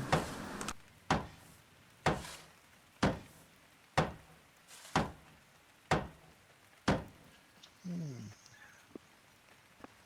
went up quick. Yeah. Considering he's only done paving. That's all you do to begin with. Yeah.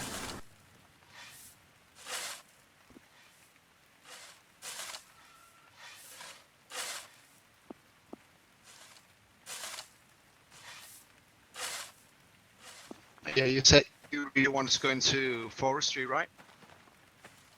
I'm sort of up for it, but I know that others want to, including like yourself.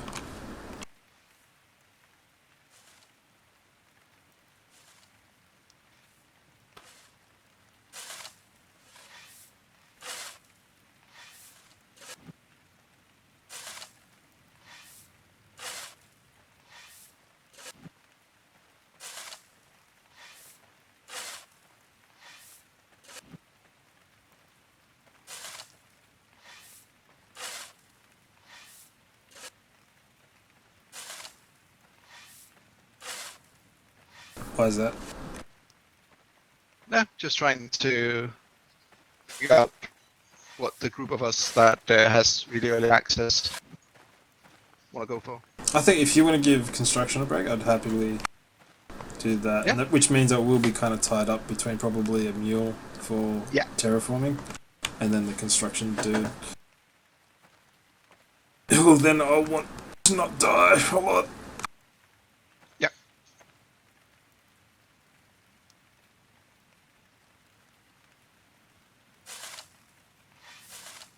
Carpentry is a bit of a bitch, but I'm actually enjoying it. Yeah. I wouldn't mind carpentry. But I think someone else wants to do that because they want to go into bow crafting. Be good to have a solid bowmen do that. I think Paul was doing that. Yeah, originally he was doing that.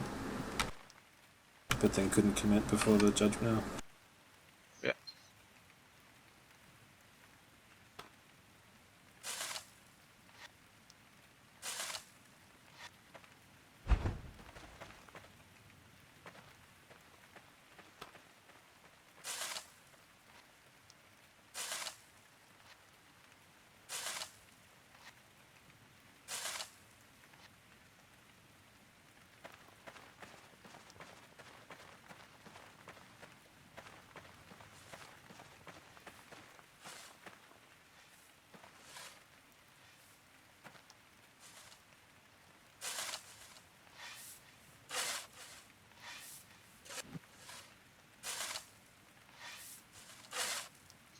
I was actually thinking if we should push the ramp we have going up to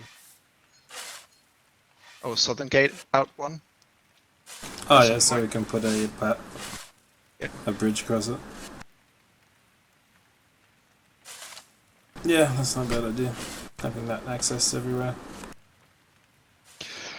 More to dig. There's no, capped off pavement tiles up there either. Nope.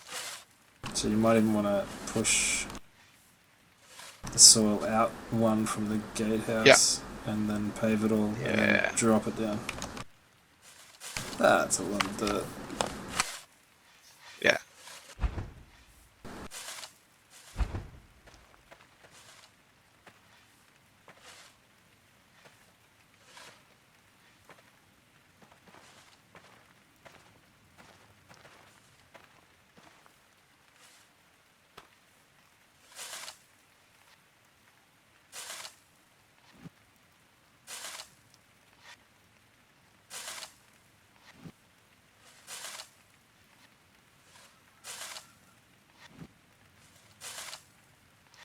Right now with this character, if I saw someone coming at me, I would hurriedly eat the egg I have.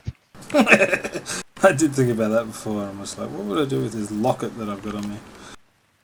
Yeah. I should drop that off. Just take it off and drop it on the ground. Yeah, that's what I was thinking. Good luck. You're inside. I'm inside my claim. You can't Oh touch yeah, the thing. you can literally just drop anything of value if you think you're just going to get killed outright. Ah, that's tricky. Just look at them and go, ha ha. Be just like, I've dropped the stuff that's valuable to me. What are you going to do? Yeah. You going to kill me? Okay, whatever.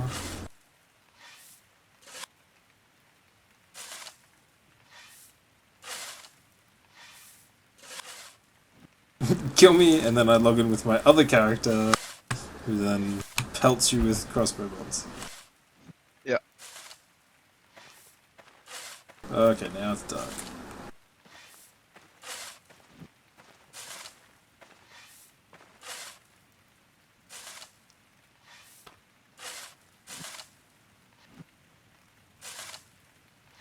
Oh, 9 wall sections out, is that right? Yeah. From here to the other tower, that's 9 section.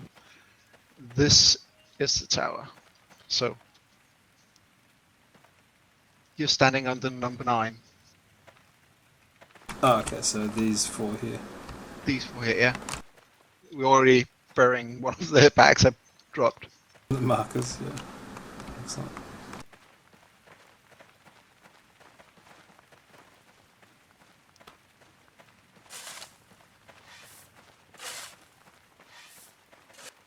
Yeah. But it is frustrating as imposing and seeing this, knowing that, yeah, they can just do a human ladder, get up. Yeah, onto the soil wall, definitely. Yeah. You can do that with 1 horse, I think. Over here, where it's 168. Yeah. But yeah, I would actually be going for the horse. Yeah. Kill the horse. Yeah, you're not riding away from here, at least. Yeah, and then we can skin it. Yep. Thank you for the meat and leather. Yeah, it's more valuable than whatever you could have taken from us on our bodies.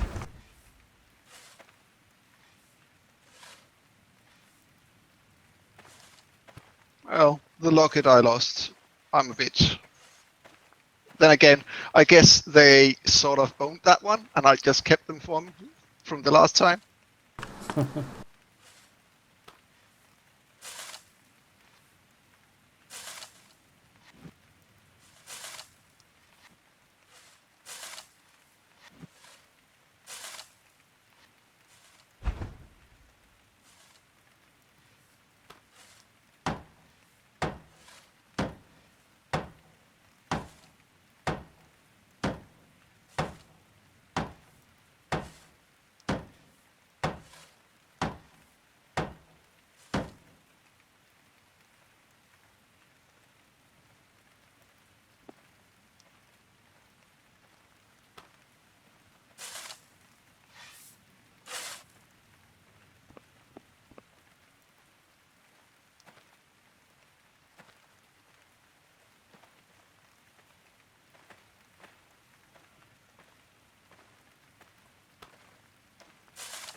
Yeah, this one needs to come up, doesn't it?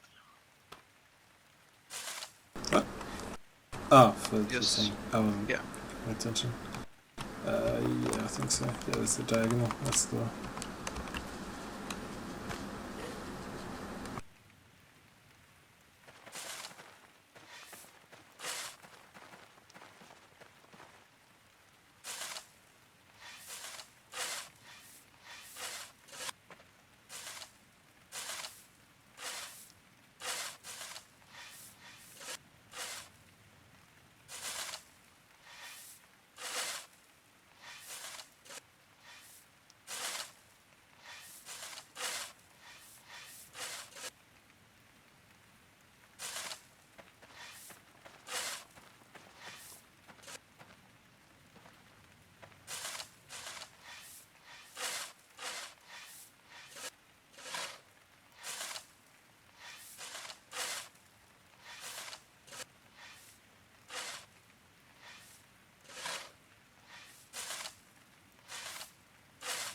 Oh, how I would love to leave a hole in the wall and make it look like, oh, we're just not finished with that, and just fill it with traps. just, just sit on the wall overlooking that area and wait for someone trying to run in that gap. Yeah, just whenever it falls Yeah. nighttime, you just like point that direction.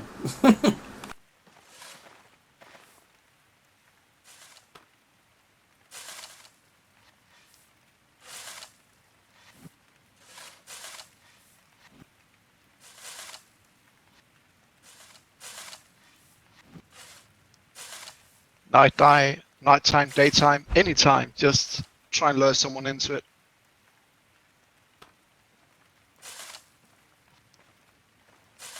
Yeah. You could do that quite effectively in the Yeah. open beta wave, I think. You just set up a trap and then you just wait for Yeah. people to come and then just keep collecting their stuff. Like a giant Venus flytrap. Well, well, if we get a lot of corpses lying on the ground, I think that would be a telltale sign that people, don't go there. There's always gravestones in one spot. Like, I wonder Yeah. if it's safe to walk out here.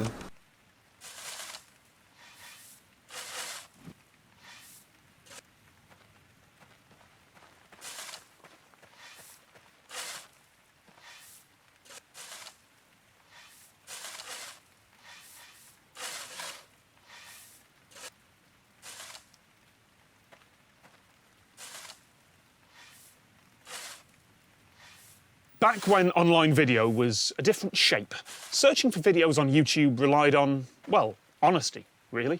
Creators would put up a video, they would tell YouTube what was in it, and YouTube would look at the title and description, the tags, and take it from there. and immediately people tried to cheat. We It might turned have into a an chance arms to get race. the dirt Keyword. walls done. I don't think we'll get stone and such hammered into the walls and the towers.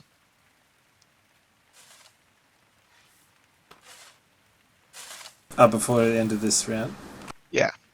Yeah, it might be a bit of a stretch. I'd like to get the terraforming done though. Yep. I'll dust the shovel. I'm still using primitive.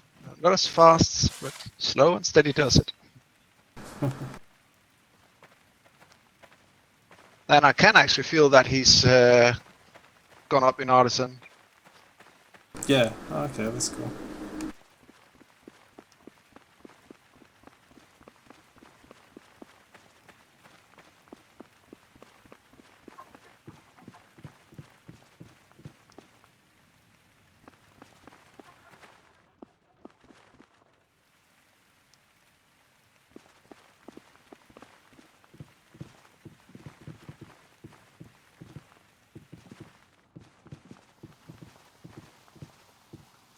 Word stuffing, tag spam, the reply girls of 2012. If there was any way to guess the YouTube algorithm's priorities, then spammers exploited it, and desperate video creators changed what they were making to fit what they thought YouTube wanted, based on rumour, speculation, and extrapolating way too much from way too little data.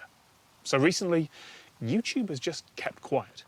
Their parent company, Google, learned this lesson back when online video was a real player window and connecting to the internet sounded like the screeching of a robot cat. If Google ever gave a hint about how to boost websites up their search results, then there would be a rush of spammers trying to exploit that knowledge. So the advice was always just make good things. We'll figure it out. But now on YouTube, it's not that the folks who control the algorithm won't tell people how it works, it's that they can't. And here is the evidence, a paper written by YouTube engineers explaining that they're using Google's research into machine learning to recommend videos. That is the same kind of software that creates those weird deep dream images, that makes their text-to-speech sound so realistic, and that beat the world's best Go player at his own game. And I know I'm simplifying a bit here, but machine learning, the way Google does it, is basically a black box. You give a neural network some input, like the game board in Go, and it gives you outputs, moves it thinks might work. Those outputs are tested, and the results go back into the box, and then you repeat that process a billion or so times, and it starts to get really good. But no one can look inside that black box and see how it works. It's designed by a computer for a computer. And neural networks are great if you're playing a game with an obvious scoring and points system. You win or you lose. But testing a black box on YouTube videos is a bit messier. It's not just that human behaviour is unpredictable and complicated, it's trying to work out what counts as winning in the first place. If YouTube tells the algorithm, show videos that people like, then it'll kill any channel which talks about politics where people hit dislike if they disagree, and it'll silence anyone who has a small but vocal group loudly disagreeing with them. If YouTube tells the algorithm, OK, show videos that people share, then videos about private things like medical issues or sex education vanish, and folks who have a small, loyal, but quiet fan base disappear into their own little world. And YouTube creators, of course, would love the algorithm to recommend only their own videos, even when the rest of the world doesn't actually want to watch them. So YouTube started out, according to the paper, giving their algorithm the reasonable goal of increase watch time. But that has a few problems, because there's no way for a computer to determine quality or truth, at least not yet. The system doesn't understand context. It can't tell the difference between actual reliable information and unhinged paranoid conspiracy clickbait. Although, admittedly, neither can a lot of people, which is why these videos are getting a lot of traction. And it can't tell the difference between videos that are suitable for children, made with education in mind, and creepy, trademark infringing unofficial efforts. It just knows what kids click on and what they watch. So sure, the algorithm might increase watch time in the short term, but a lot of the videos it recommends are going to be questionable at best and actively harmful at worst. And they're going to be the sort of thing that advertisers get really nervous about. Remember, the algorithm is a black box. No one knows what it's doing. All YouTube can do is change the feedback it's getting, change the signals that say this is good or this is bad. If YouTube wanted a human to watch and categorise every... That's one of the French claims to the south, I think. Yeah. That they declared war on.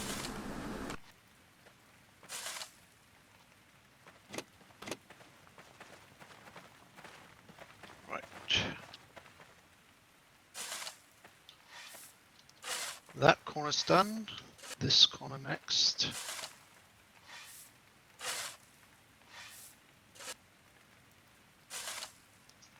Right. Video being So uploaded. all of this in between the two backs have dropped. That's the outer limit. That needs to be at 165.9.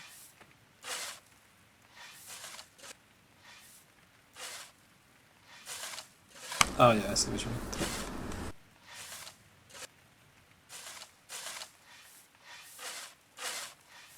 Oh, I feel so dirty. I picked up quality 7 farming dirt. I've stopped looking. It says, oh.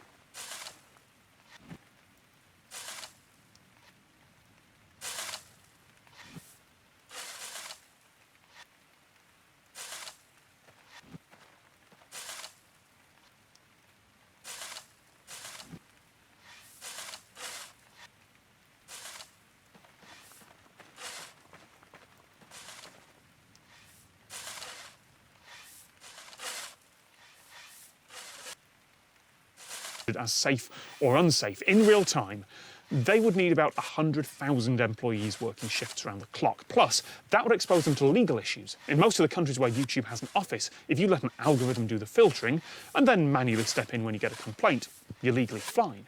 But if you approve everything with a human in the loop, you are a publisher, and you're opening yourself up to some very expensive lawsuits. The ideal algorithm, the ideal black box, from YouTube's point of view, will be one with a goal of increased ad revenue, and which thought about the long term, which knew about social issues and potential advertiser boycotts and financial strategies and public perception and what's suitable for kids and about truth. At which point, what you have is something that can do the job of YouTube's senior management team. And artificial intelligence hasn't gotten that good. At least, not yet.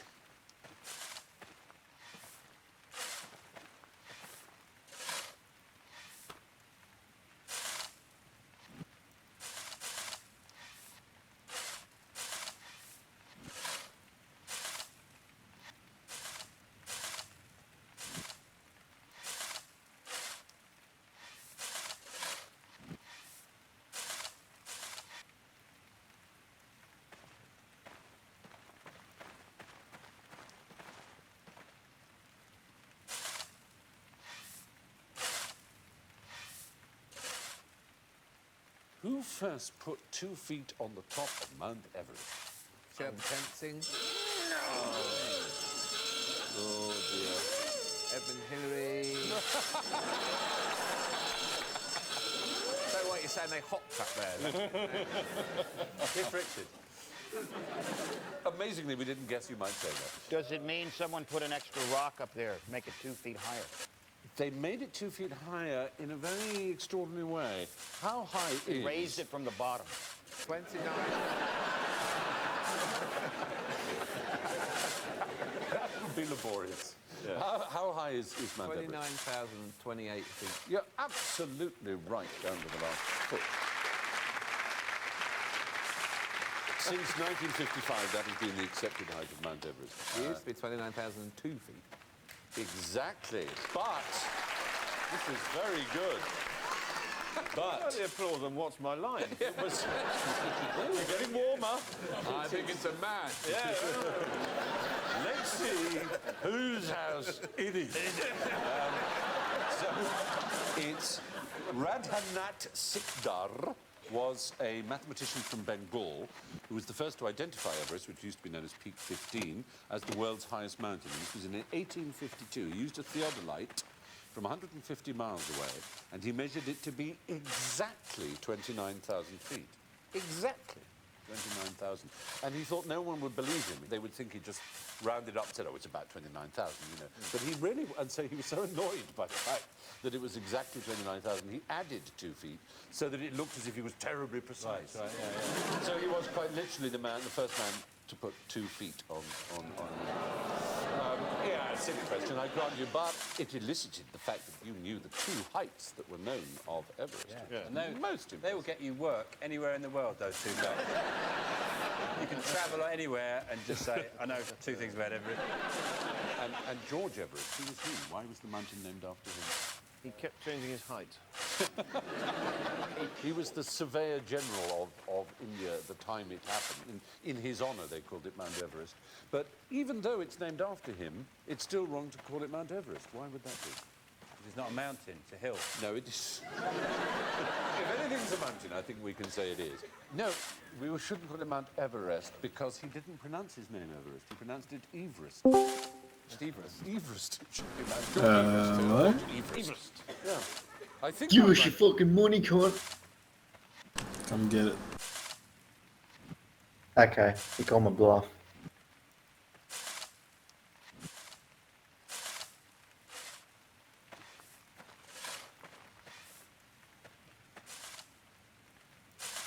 What's happening in Dactyville?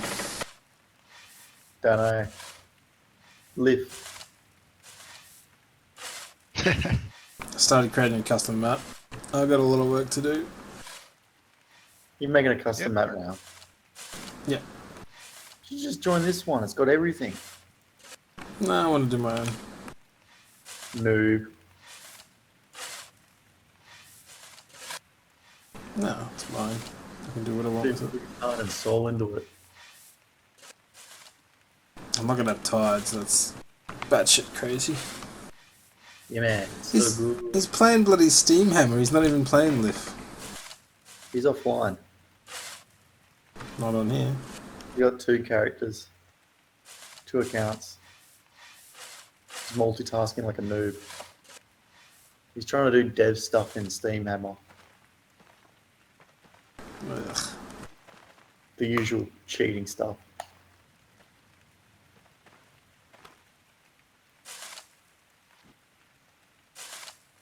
Yeah, I gotta modify the map I'm using. It's too high, I think. I'll load it up so I can check it out. Yep. But that'll be after the MMO's finished. Yeah, bruh. Yous are too busy on that. Yeah, man, we're digging like crazy. Diggery do. Almost got that south wall done. Or the south terraform. Committed fuck, here you are now. Hmm?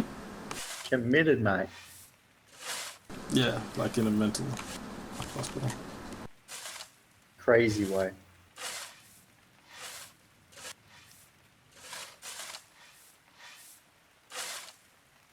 Right in saying that Churchill's nanny was called Everest. Nanny Everest. Yeah. The tallest nanny.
What makes Australian spiders so dangerous?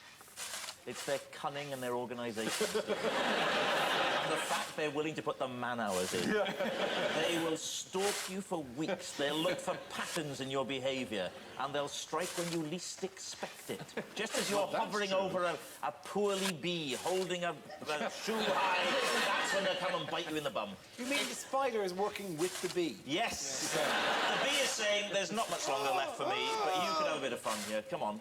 Come in and bite him. So is it that they sort of hide and lose? Well, not deliberately, but the only real danger they seem to threat these days, since 1981, when anti-venoms were introduced all around Australia, there are two very poisonous types, there's the redback and the funnel web. The Redback's very, very People's common. reaction There's to the it, redback. the way that people... Yeah, that no one has died from a spider bite since 1981.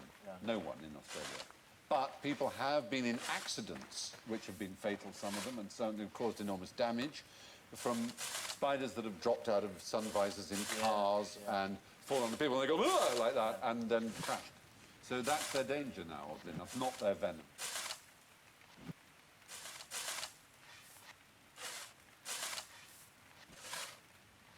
How did a bunch of choir boys plan to drive Hitler mad? We've been very literal there. There's Hitler in a straitjacket. It's a plot. I do know this. Yeah. Porn. Pornography. Pornography. They were going to drive him mad with pornography. That's absolutely right. That's the plan. Yeah. They had groups called the Cowboys, Yeah. who were behind enemy lines, and the choir boys were the people in Washington. And they right. came up with bonkers ideas. All kinds of suggestions. I mean, a lot we did too. Bouncing bombs, ridiculous, and yet that was one that worked. And Churchill chose the date precisely in May 1943, when the floods were at their full height in the dams, and he was in Washington, so that if it worked, he could announce it. And it would be the first real invasion into German territory that would cause a massive difference. And Lord Charwell, his scientific advisor, said to him reportedly, but what if it doesn't work?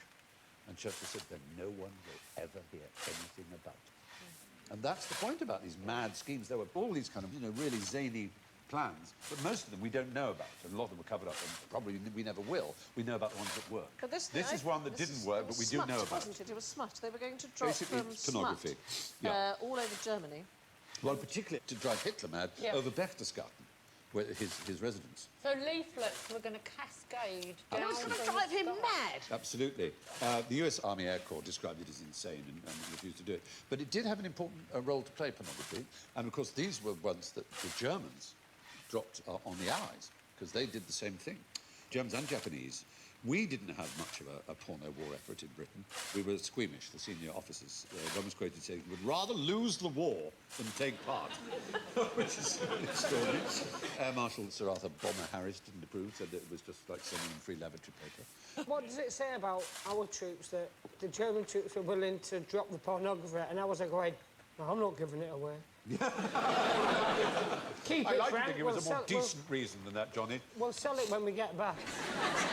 Dropping leaflets was a big thing. The first the Danes knew of the Germans invading, really, was that the leaflets... Yes, leaflet dropping generally was yeah. a huge thing. Absolutely right. It was what's called a sort of black op, I suppose we'd call now. Do you know, you must know, Stephen, about the eavesdropping cat that the CIA came up with, which is the most brilliant idea. They got this cat and they inserted a transmitter, and the aerial was in its tail. And this was in Moscow. And the idea was that it would walk past Russian spies sitting on a bench, and it would overhear. And they spent millions on this cat. And it was terrific, and they'd worked it all out. And on its very first outing in the park, it got hit by a taxi. It was known as Acoustic Kitty. That's right, Acoustic Kitty. Yeah, poor Acoustic Kitty. The bouncing bomb would be a war crime now, wouldn't it? For the civilians killed. There were a lot of civilians killed. I don't know if it was a legitimate war target or not. In total war, really, I don't think it was. Since they've agreed. There was a very good story I came across when I was writing a script for the Dynasty. And there was one of the members of one of the crews which crashed after dropping this bomb and was picked up by the Germans. And they were treated pretty well. And one of them said, well, what do you need? You know, according to the laws of the Geneva Convention, are you thirsty? I said, a glass of water would be lovely. And he said, are you joking? You have just destroyed our water supply. And that was the first time the guy realised that one of the bombs had actually worked. And that's how he found out that the Myrna had gone. He was saying there is no water, which is quite sweet in its own peculiar way. Anyway, one mad idea to bring the war was to use pornography to drive Hitler mad, as if he wasn't already.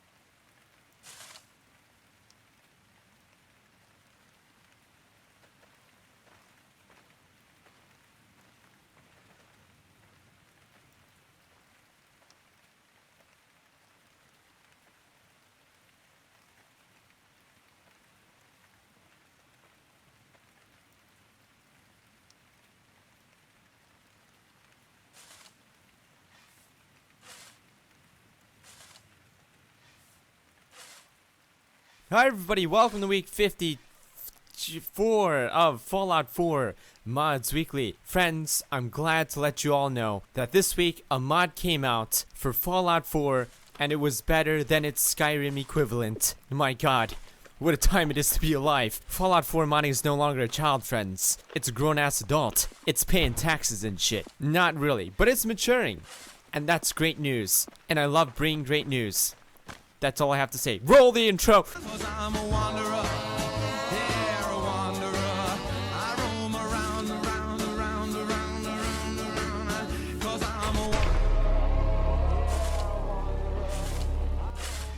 I know what you're thinking. MXR, why the fuck are you standing in front of grass again? Don't tell me that you're reviewing another grass mod. Look, I'm not just reviewing any old grass mod this time. I'm reviewing the one true grass mod. True grass. Maybe the most immersive and lore-friendly grass mod we've had so far. A touch of green just made the dead grass green. That's not immersive. Divine Revelation made the Commonwealth an Amazonian rainforest. That's not immersive. The Seasons project was great, but then you're stuck in one season the whole time, and that's not immersive. Resurrection was cool. Moss covered every inch of everything. That's not immersive. Well, I'm not exactly sure, but it seems like it. Also was taken down for alleged asset stealing. So is Divine Revelation. But there goes about half the grass mods. Grasslands, too fantasy, too perfect, unimmersive. And here comes True Grass. Now this one might actually be the unimmersive one.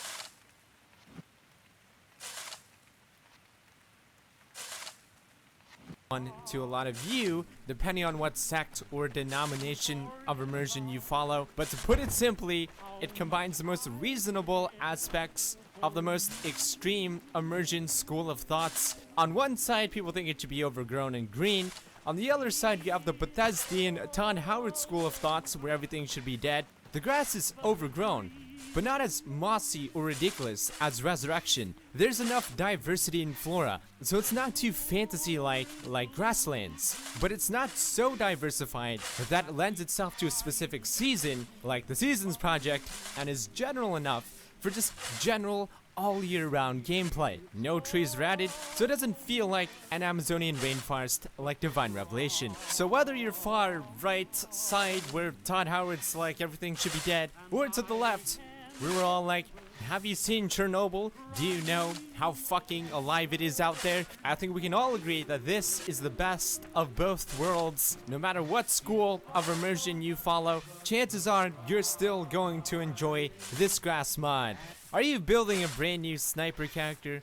Or are a sniper character but want to be Russian recon? That sound oddly specific? Because it is. And I have the perfect mod for you. This is the Russian Recon Pack.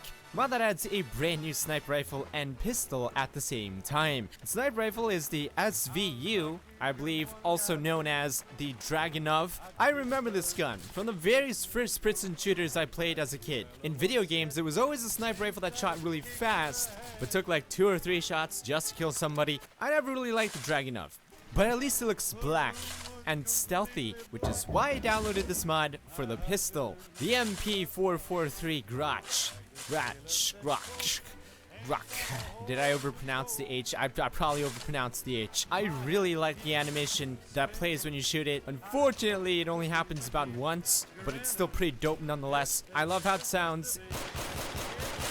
Its reload animation is glorious. You guys know Deliver is like my favorite weapon ever, and this is pretty much a sexier, more powerful version of the Deliverer. Also, what do you guys think about my new headquarters built just for weapon mod showcases? I think it's coming along pretty well. I think Preston would approve. One of the hallmarks of Fallout 4 is its over-the-top comedic violence. We've all been there. We've shot a guy, watched his entire body combustulate from the inside out. So funny. That's what makes Fallout 4 great. It's also what makes YouTube not pay me anymore for these videos. Also the sleuths.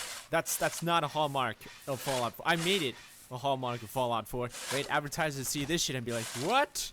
I don't condone spontaneous human combustion. I don't want my brand associated with my brand. My friend. Anyways, this is Cross Crit Gorverhall by Niero, a mod that replaces the crit kill moves of various weapons in the game, including laser weapons, alien laser weapons, plasma, and flamers. In the vanilla game, they basically turn into a goopy mess, turn into a pile of green jizz on the floor. You can still loot them, you know, look at all that fucking armor in there. Of course, I'm being sarcastic. What this mod does is it allows you to basically envision somebody being burned alive in front of you, leaving a skeleton and tons of blood. I don't know about you guys, but I'm not a psychopath, and that sounds fucking fantastic. That's why adults don't like video games. They don't understand their passion for watching people being set on fire and burned alive until they're reduced to just skeletons. It's much more immersive that way, because then you can actually see the armor that you're about to loot off his body instead of from a green pool of jizz. I'm not a psychopath, by the way. I just really enjoy the feeling knowing that I set somebody on fire and that he felt a lot of pain as his flesh slowly burned away, leaving nothing but a skeleton. It's fantastic. Did I mention I'm not a psychopath? Right, and the effect works on lots of things in the Commonwealth, not just humans. Right, it works on ghouls, it works on super mutants, death claws, dogs. I don't know where he got these skeletons from. If he made them himself just for this mod, then mad props, yo. He deserves a round of applause. But MXR is this immersive. My immersion scientists have reported, after watching an entire episode of Breaking Bad, where Jesse Pinkman melts a body of hydrochloric acid in a bathtub. I'm gonna assume that plasma is stronger, but what do I know, man? It's just Breaking Bad.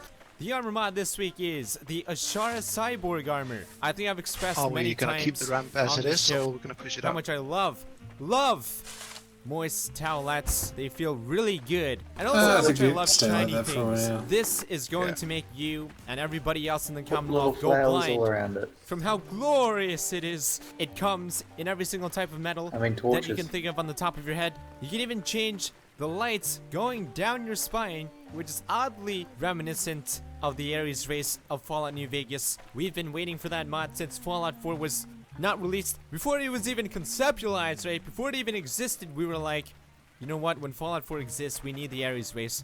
We're still waiting to this day, right? We can even family friendify this outfit by putting a chainmail over the exposed breast. Is it lore friendly? Sure. Looks like something that could exist in Fallout. Is it protective? So long as the chainmail is covering the breast, this armor has a bright future.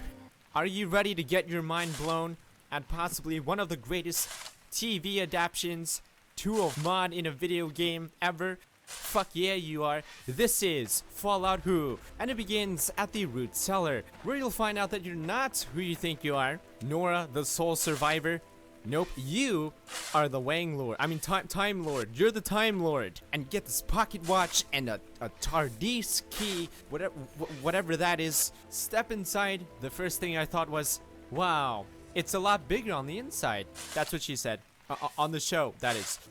It's bigger on the inside. Now, probably the single best thing about this mod is how fucking confused you're gonna be at this point on. First thing you need to do is power all of the primary systems located beneath the center console room. Each of these powers a different aspect of the TARDIS. I thought it was all bullshit. I thought it was for show, to be immersive and all, but if you disconnect like the power one, your TARDIS actually loses all power. Like, that's so fucking immersive. Then you're gonna explore aimlessly, get lost a couple times as all the hallways look exactly like every other hallway, not to mention the fact that they also change, which is fantastic. The TARDIS has pretty much everything you would want in a home. You'll have an astoundingly modern bedroom, and a changing room, where it perpetually looks like a shadow is about to eat you. It basically acts as a storage, but it's a changing room. Might have to do something with Doctor Who. Crafting rooms and a library. In one of these rooms, you'll find the TARDIS manual.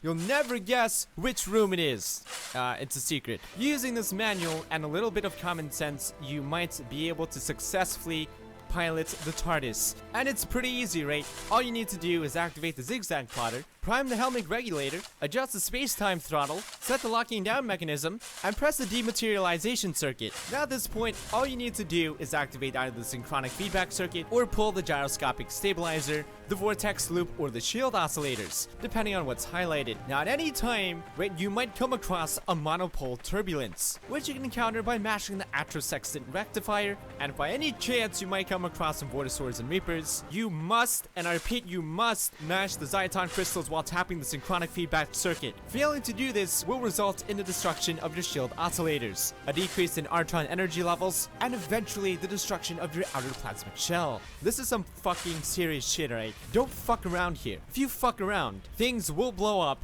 and you will die, and your mom will never love you again. Can you risk fucking that shit up? I didn't think so. So read the manual and read it twice. On a more serious note, you have Free Flight, which takes you to a random location and then adds that location to your database that you can fly to later, or you can manually get these locations by taking a holotape and putting it in at the location. If you run out of fuel, you can use a fusion core to refuel the Artron energy levels. Inside the TARDIS, you can discover new skins to use for your TARDIS, the classical police box, or even this pillar. If you've landed in a place with a lot of radiation, you can put your TARDIS on maintenance mode. Simply step out of the TARDIS for 5 minutes, come back, and all of your shield, health, and fuel will be all the way back up. Inside, you'll also find the sonic screwdriver, which is possibly the most overpowered thing you can ever pick up in Fallout 4. You can pretty much lock and unlock things, hack terminals, scrap anything on the spot, give it ammunition by sacrificing a fusion core at the console, and for every shot you use, you can disarm your opponent. And finally, because you're a Time Lord, for some reason you get 13 lives.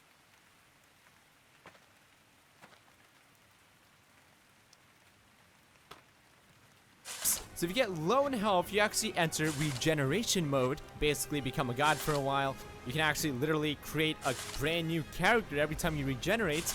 The whole mod's confusing as fuck if you didn't watch Doctor Who, but there's enjoyment in that. You know, too often mods are too predictable. I've played them all. This is the only one where it's like, what the fuck is going on for a solid 2 hours, and it's amazing. That is it for this week. Thank you so much for watching. I'll see you guys in the next one. Peace! Looking for some cheap games? Check out g2a.com. Use my code MXR for 30% off. Link down below. As most of you know, pretty much for this channel's entire lifetime, I've always uploaded about once a week. YouTube heavily favors channels that upload every day. Not to mention the one video that I do upload doesn't even make any money anymore. I'm not gonna upload every day, but I do want to start uploading some extra videos on the side. Definitely not every day, maybe vlogs, maybe gameplays. Every once in a while, see how those monetize. You don't have to watch it, just heads up. Thank you for understanding. Roll the intro.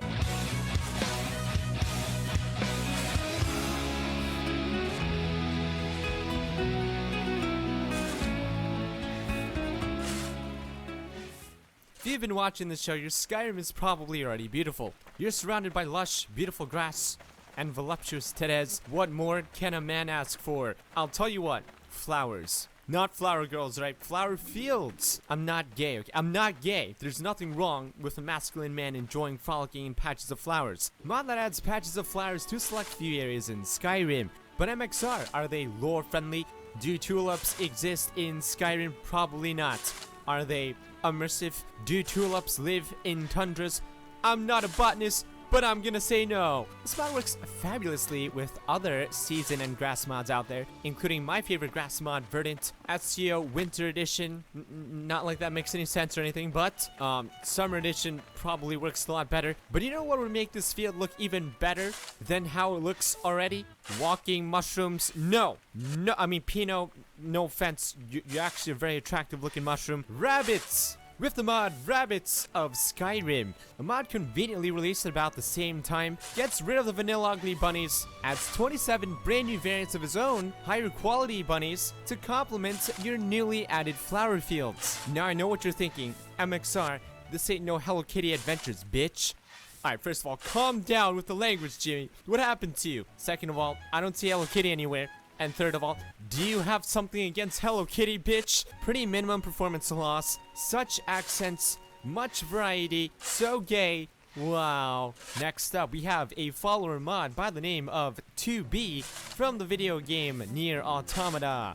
So if you've never played Nier Automata, 2B is a robot protagonist named after her cup size. Trust me, I'm an expert at Nier Automatron. You'll notice immediately that she might be one of the most lifelike followers you've ever encountered. Every part of her is physics enabled. When she moves, and she does move a lot, lots of things start moving around on her and in Farkas's pants. I fucking love it when she breaks out into random dance for no reason. I'm not even sure if that's supposed to happen. I'm pretty sure it means that my mods are fucked, but it helps display the physics very well. In battle, she is a killing machine, just like she is in Minor Automatum. I've never quite seen any of my followers chop quite as many heads off as she has, or perform quite as many anime sword spins as she has. She's actually so scary that we can kill a guard in broad daylight, and every other guard in the city pretends like they didn't see that, so that they don't have to fight 2B. When left with no other option, they almost always choose to fight my walking mushroom instead. Pino has never been assaulted as many times in his life as he has traveling with 2B. Overall, she's kind of powerful just a little bit. These Activary style animations are sick, and it really makes me want to play my favorite game, Beer Autobots. Next up, we have another mod that steals cool features from Dark Souls and adds them into Skyrim. I present to you Skyrim Souls, a mod that makes menus no longer pause your game, similarly to Dark Souls. And that's a pretty big deal. No longer do you have the convenience to pick out the perfect bikini for every battle situation. No longer do you have the audacity to consume your daily recommended dose of vegetables mid-battle in a desperate vegan attempt at saving your life. No longer can you say, fuck off, I'm gonna go pick a lock instead of fight you. No longer can you get lost in a wondrous tale of slutty Argonians and stop reading and the day hasn't advanced a single second. Gone are the days of safely relying on console commands, and here are the days of committing massive typos in a desperate attempt to turn on God mode before you die. But let's stop focusing on the negatives. Through the magic of auto walking, you can now organize your massive collection of bikinis and not waste any time getting to your destination. Alright, well that's about the only benefit I can think of, but it's nice, no? I like the mod though. It forces you to prepare, like people normally do before battles, instead of relying on the unimmersive magic of time-freezing menu screens. What do you think this poor Imperial is thinking right now? What kind of fucking magic is this? Wasn't he wearing a different bikini before? I ain't complaining. I kinda like this one. How is this even fair? God damn it, Bethesda, you've doomed us all! Next up, we have one of the most successful armor mods this year. I can't believe I missed it. I'm not sure if I want to feature this mod. It's a little gratuitous. I guess I'll go out on a limb here. This is the Dwarven Bikini Armor. Get it? Go out on a limb here? Okay, I've always wanted like a Skyrim wheelchair mod for possibly disabled NPCs for whatever reason, don't judge me. I guess this is the next best thing. This is a Nissan Tanaka armor, so it's got more customizability than a fucking Build-A-Bear. There are 2 slots dedicated just for the bras. That's right, you can equip 2 different bras in 2 different slots for maximum bra customizability. You can have bionic legs and swords as arms. You can have bionic legs and stubs as arms. You can have nothing. Literally nothing. Not even the head. This is so fucking immersive. Wait, what? You can equip items and shoot bows and what? Alright. There goes my immersion. So a while ago I featured a mod in which you became the Daedric Police of Skyrim. It was massive. It spanned several chapters. I believe 4 just came out, but today we're gonna take a look at chapter 3 of Vigilant, the best non-voice acted, really extremely broken Japanese to English Google translated dialogue mod ever. I'm not exaggerating, let me give you an example of a line. However, this Marugu ball different. The fuckable to save the difference. It's fuckable, let me also many of the miracle. I think he's trying to hit on me. Now, if you've played Vigilant already, it's also possible to just skip chapters by going to this newly added tablet outside of the Stendar Temple. So chapter 3 begins with another supernatural murder mystery. This one taking place in a haunted mansion. And to be brutally honest, that's about as far as my understanding of the plot goes, as it's told mostly through notes, and there are only a few that are truly understood in its entirety. Daddy, no. Daddy, no. Daddy, no. Coming. Bye-bye. See ya.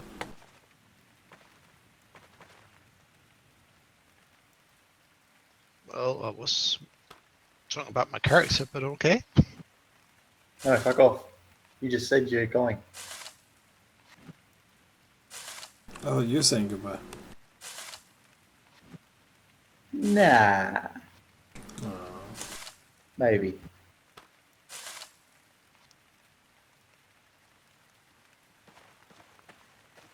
Moved a lot of dirt tonight. What?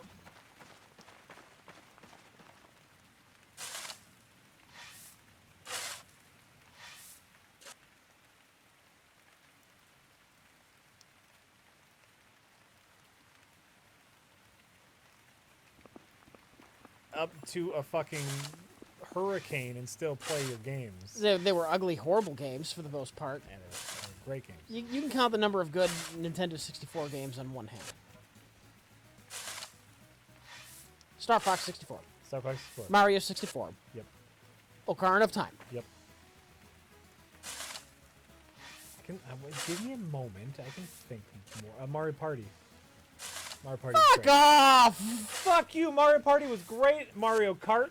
Mario Kart was great. Super Smash Brothers was great. Mario Party is a great game. Just because you didn't hang out with people ever, like that was a great party game. A great party game, Rich. A lot of fun. Look, if you haven't caught on by now, I have no interest in saying Ocarina of Time right. Mostly because it agitates you snotty Ocarina of Time fans. That game really needs some of the piss taken out of it. It really does. It's like the 5th best Zelda game at this point. Let alone best game of all time. Maybe.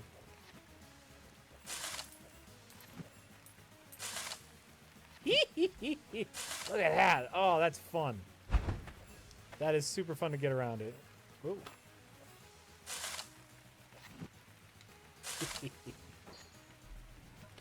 Rogue Squadron? Ugh. You realize TIE Fighter came out a number of years before that game and was better in every conceivable way. Yeah, but those of us who didn't have computers that could play Rogue... That's not my damn fault. I'm just legitimately trying to think of other just even games besides the Nintendo staples. Oh wait, didn't Paper Mario come out in 64? It might have. I think the first Paper Mario did, and that was a pretty fucking great game.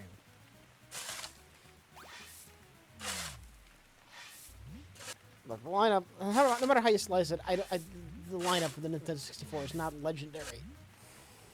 Agree to disagree. Agree to disagree, my friend.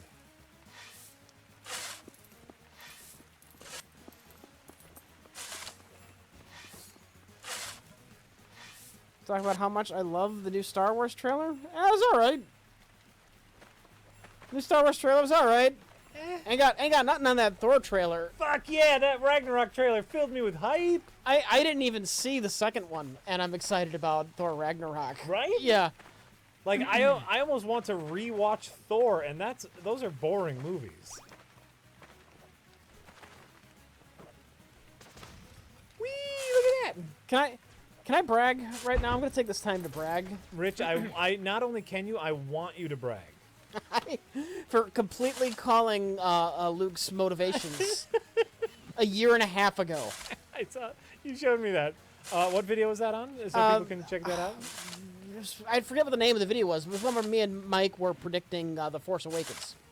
Rich and Mike predicts The Force Awakens. Okay. Oh, so this was even talking about Star Wars episode. This is the 7. predictions for 7. Right.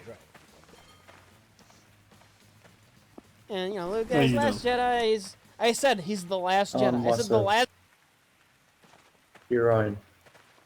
Huh? 72 damage or something. Fell down.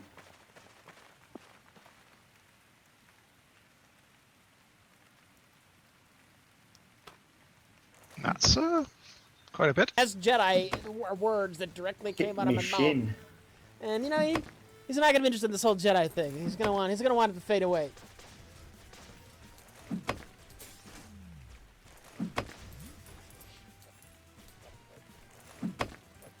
My powers were in overdrive. Rich, didn't you also predict the Planet Hulk storyline? Well, I don't know if that's a prediction. You just said it would be cool. I said it'd be cool if they did it. I mean, it's not like I came up with it out of like nothing. Like, they'll do a story where the Hulk's like a gladiator in space. Right. It's not like I made that up. It was a comic book. They did it in their comics. I just said that would be a fun story to do.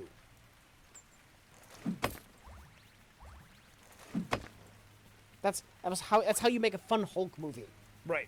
And I predicted it as a Hulk movie, not a Thor movie. But interestingly enough, they're going that direction. Right.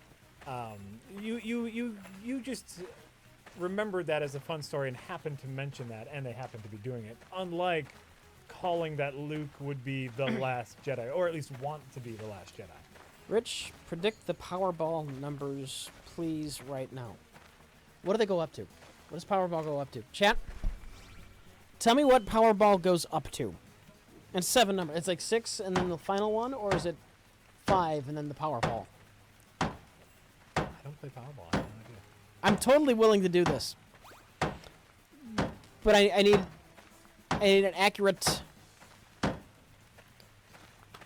facts to start with. 42? That's a Hitchhiker's reference. That can't be right. It might be. I don't know much about Powerball. I know it's probably not 69, right?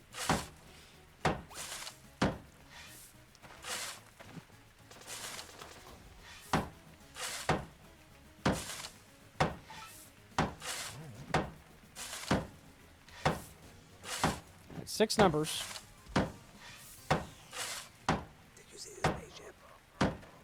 Alright, I'm not getting an accurate final tally on what it goes up to, so Okay.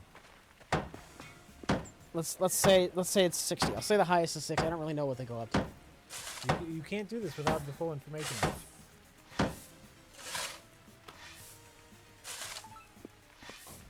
A lot of people saying it's actually 69, so I'll go with 69. 48, 12, 7, 9,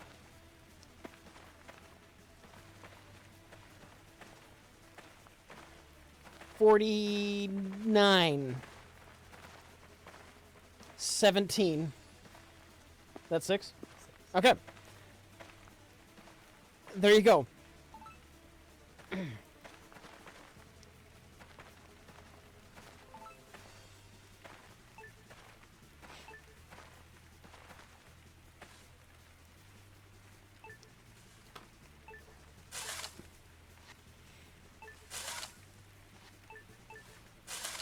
Alright, where we at? Anonymous says, I somehow ended up game mastering a role-playing game about superheroes, despite not really being into comic books.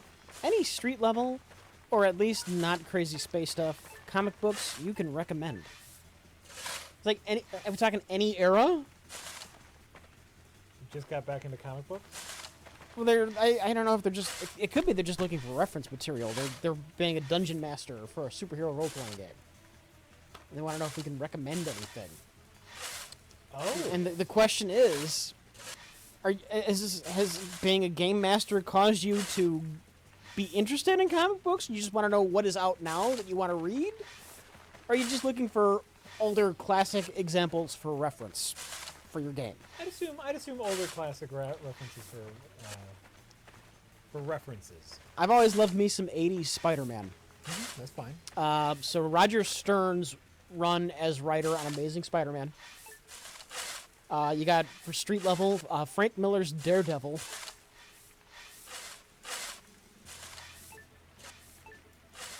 Yes. What about Batman? What was a good Batman run? I didn't read much Batman, I'm sorry.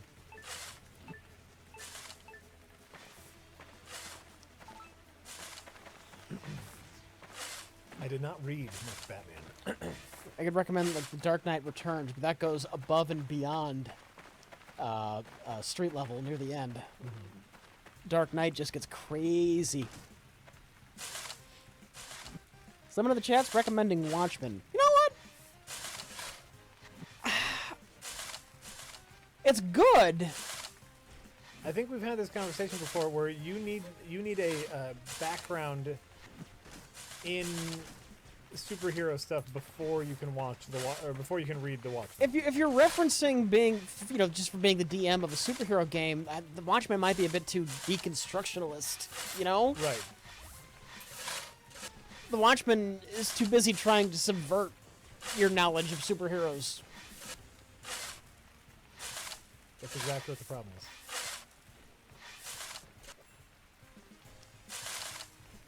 Garth Ennis's run on The Punisher. That was some fun stuff, yes.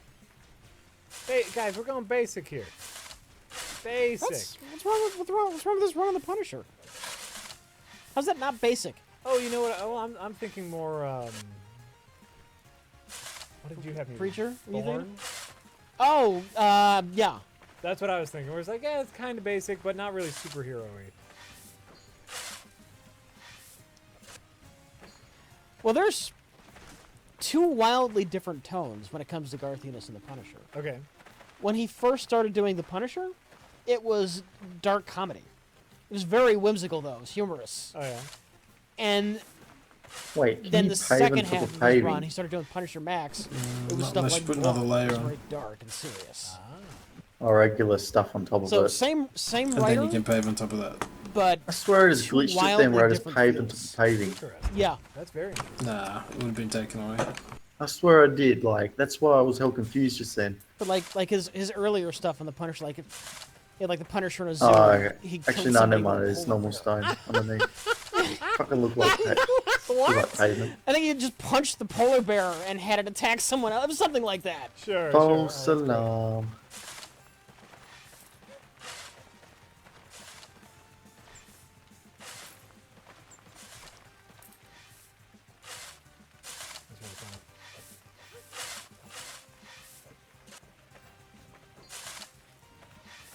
I think you're getting it backwards, Rich? In what way?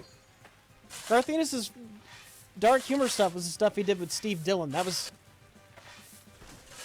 before he was doing the Punisher Max.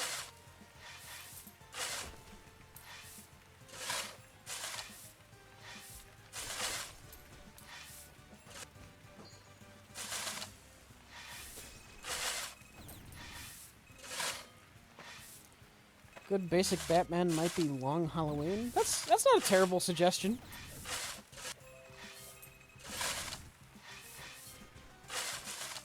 Long Halloween? Yeah. Okay. I'm very fond of Year One. I mean, yeah. For a more down to earth take on Batman. Batman Year One, that is. Just in case that wasn't obvious.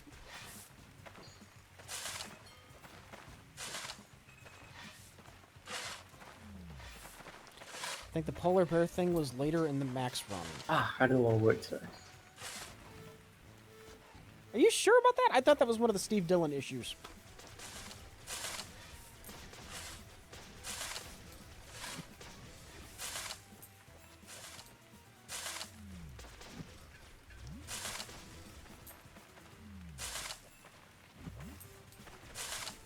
Year One is so short. Yeah, but it's good. Remember, this person is just looking for a primer. He's just looking for like some basic superhero stuff. Not.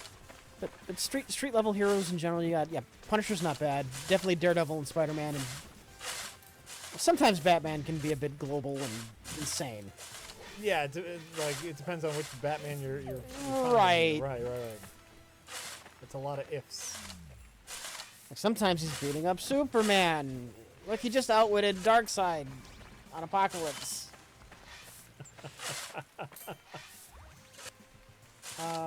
You know what? Check out just because I've been reading it and enjoying it. It's not traditional street level, but I've been really enjoying the uniqueness of Archer and Armstrong. Yeah. You know, kind of different superheroes, different and especially another if you're one. into, like a D&D style campaign. Oh, wow. They have a lot of Haven't seen that elements. claim. So There's a new run of group Archer and Armstrong that's made an old is guild really fun. named a lot of A's. Just A. I might think even it's recommend 10 or 11. some of the earlier Savage Dragon And they, stuff. we can just see When he them was- in when he system. was just a Declared cop. war on this Yeah, I claim. didn't like that. Declared war No? on this claim. I read that. It was part of Comics Out. That's cute. Yeah. I read the Yeah, first, which like, means they page are of it, active at this and, hour. like, the joke just got old so fast. He's a man who loves comic books, though. Yeah, it's gotta be European. to do some research Yeah. in comic book tropes. Or Australians. You could do worse Do we than want the Savage fucking Dragon. European service? That is true. You could do worse, but I wasn't a big fan of Savage Dragon. Europeans are the worst to fight Yeah. because they got the worst ping. They got the best ping to us. Well, they got the best pings in the servers, and we got the worst ping to them in the servers. Yeah, how can you fucking win a It's a hard 1v1 of that? actually. Yeah, There's been no a chance. lot of great writers, a lot of great runs. And you know, sometimes you'll get a great artist, but the writer's really weak, and sometimes you'll get like some really interesting stories, but the art is really weak. Obviously, that first run of Bendis and Bagley for Ultimate Spider-Man, I thought was really fantastic. I'll say when it comes to Spider-Man, what's his name? J.M. Demedes? He's an overrated hack. I don't know who that is. He made a career of dramatically killing off long-standing Spider-Man supporting characters and replacing them with nobody of note. He's a fucking butcher. Oh. But hey, he's famous because he killed Kraven the Hunter. Killed Aunt May off, made my name. Didn't replace it with jack shit. Books were a mess after I was done with them. But I was dramatic. I fucking hate him.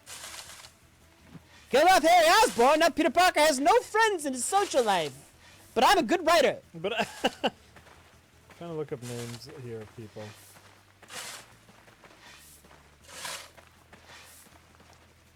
Yes, Alan Moore has done many good things over his years. He gets a lot of shit now, and I haven't read a lot of his recent stuff. Does he get but shit now? Who? Alan Moore? No, someone else. Miller. Frank Miller, yeah. There's two separate thoughts. Okay, sorry. Yeah, no, Alan Moore, great. And his recent stuff, I've heard bad things. I haven't read any of it. But there's been some good Frank Miller stuff in the past. You know who I really like as an artist? Is Humberto Ramos. Oh, I love his style. God. I love his style. No. Yep. No. Yep.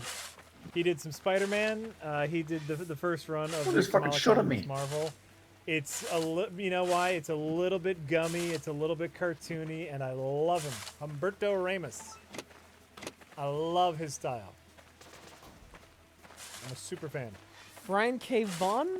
Look, the only thing I've really read of Brian K. Vaughan's was Why the Last Man, and much like Stephen King, great premise. No fucking clue how to end it though. Oh. People are fucking trying to get in my base. I mean, why? I wonder if they're down on the I'm island. being attacked. They're being attacked. I'm being attacked on my server. That's good. I'll log. I've always had a soft spot. I'll log on. John Ruby. Quick. Nah, you're too far away. And then I'll attack I got a the sling Probably before my I fucking favorite get Spider-Man close. Oh, and you know, all I have is My bad fucking thoughts heart of is him. pumping. Yeah. He Yep. sucked in X-Men. Junior sucked. Hopefully you'll be safe He tonight. sucked all It's the- not, and I his think I dad, might John call Romita it. was a fine I'm actor. out of summer again. And So, Junior fucking sucked. I'm going to find a house and stay in it for the rest of the night. classic. But this time, turn Twitch off. The definitive Spider-Man. Holy shit, look at Is this thing. There's 4 of them here. I hate his Peter me. Parker. Peter Parker It's the whole server. looks like such a. The whole server. His Peter Parker looks like a fucking Leave It to Beaver. Well, project. what did he do to yeah? them? He just sucks out all of the Spoke like shit, angsty obviously. depth that Steve Ditko give it. Like Steve Ditko's Peter Parker looked like he was on the verge. Like, of I'm the best. I could take you all out. And Senior's Peter Parker was just, I'm your happy, good, lucky friend, Peter Parker. You're a great There's 4 of Spider-Man. them here. Oh, great You're a Spider-Man. Great Spider-Man. They're can be trying with to you then. fucking sleeping bag up. And even like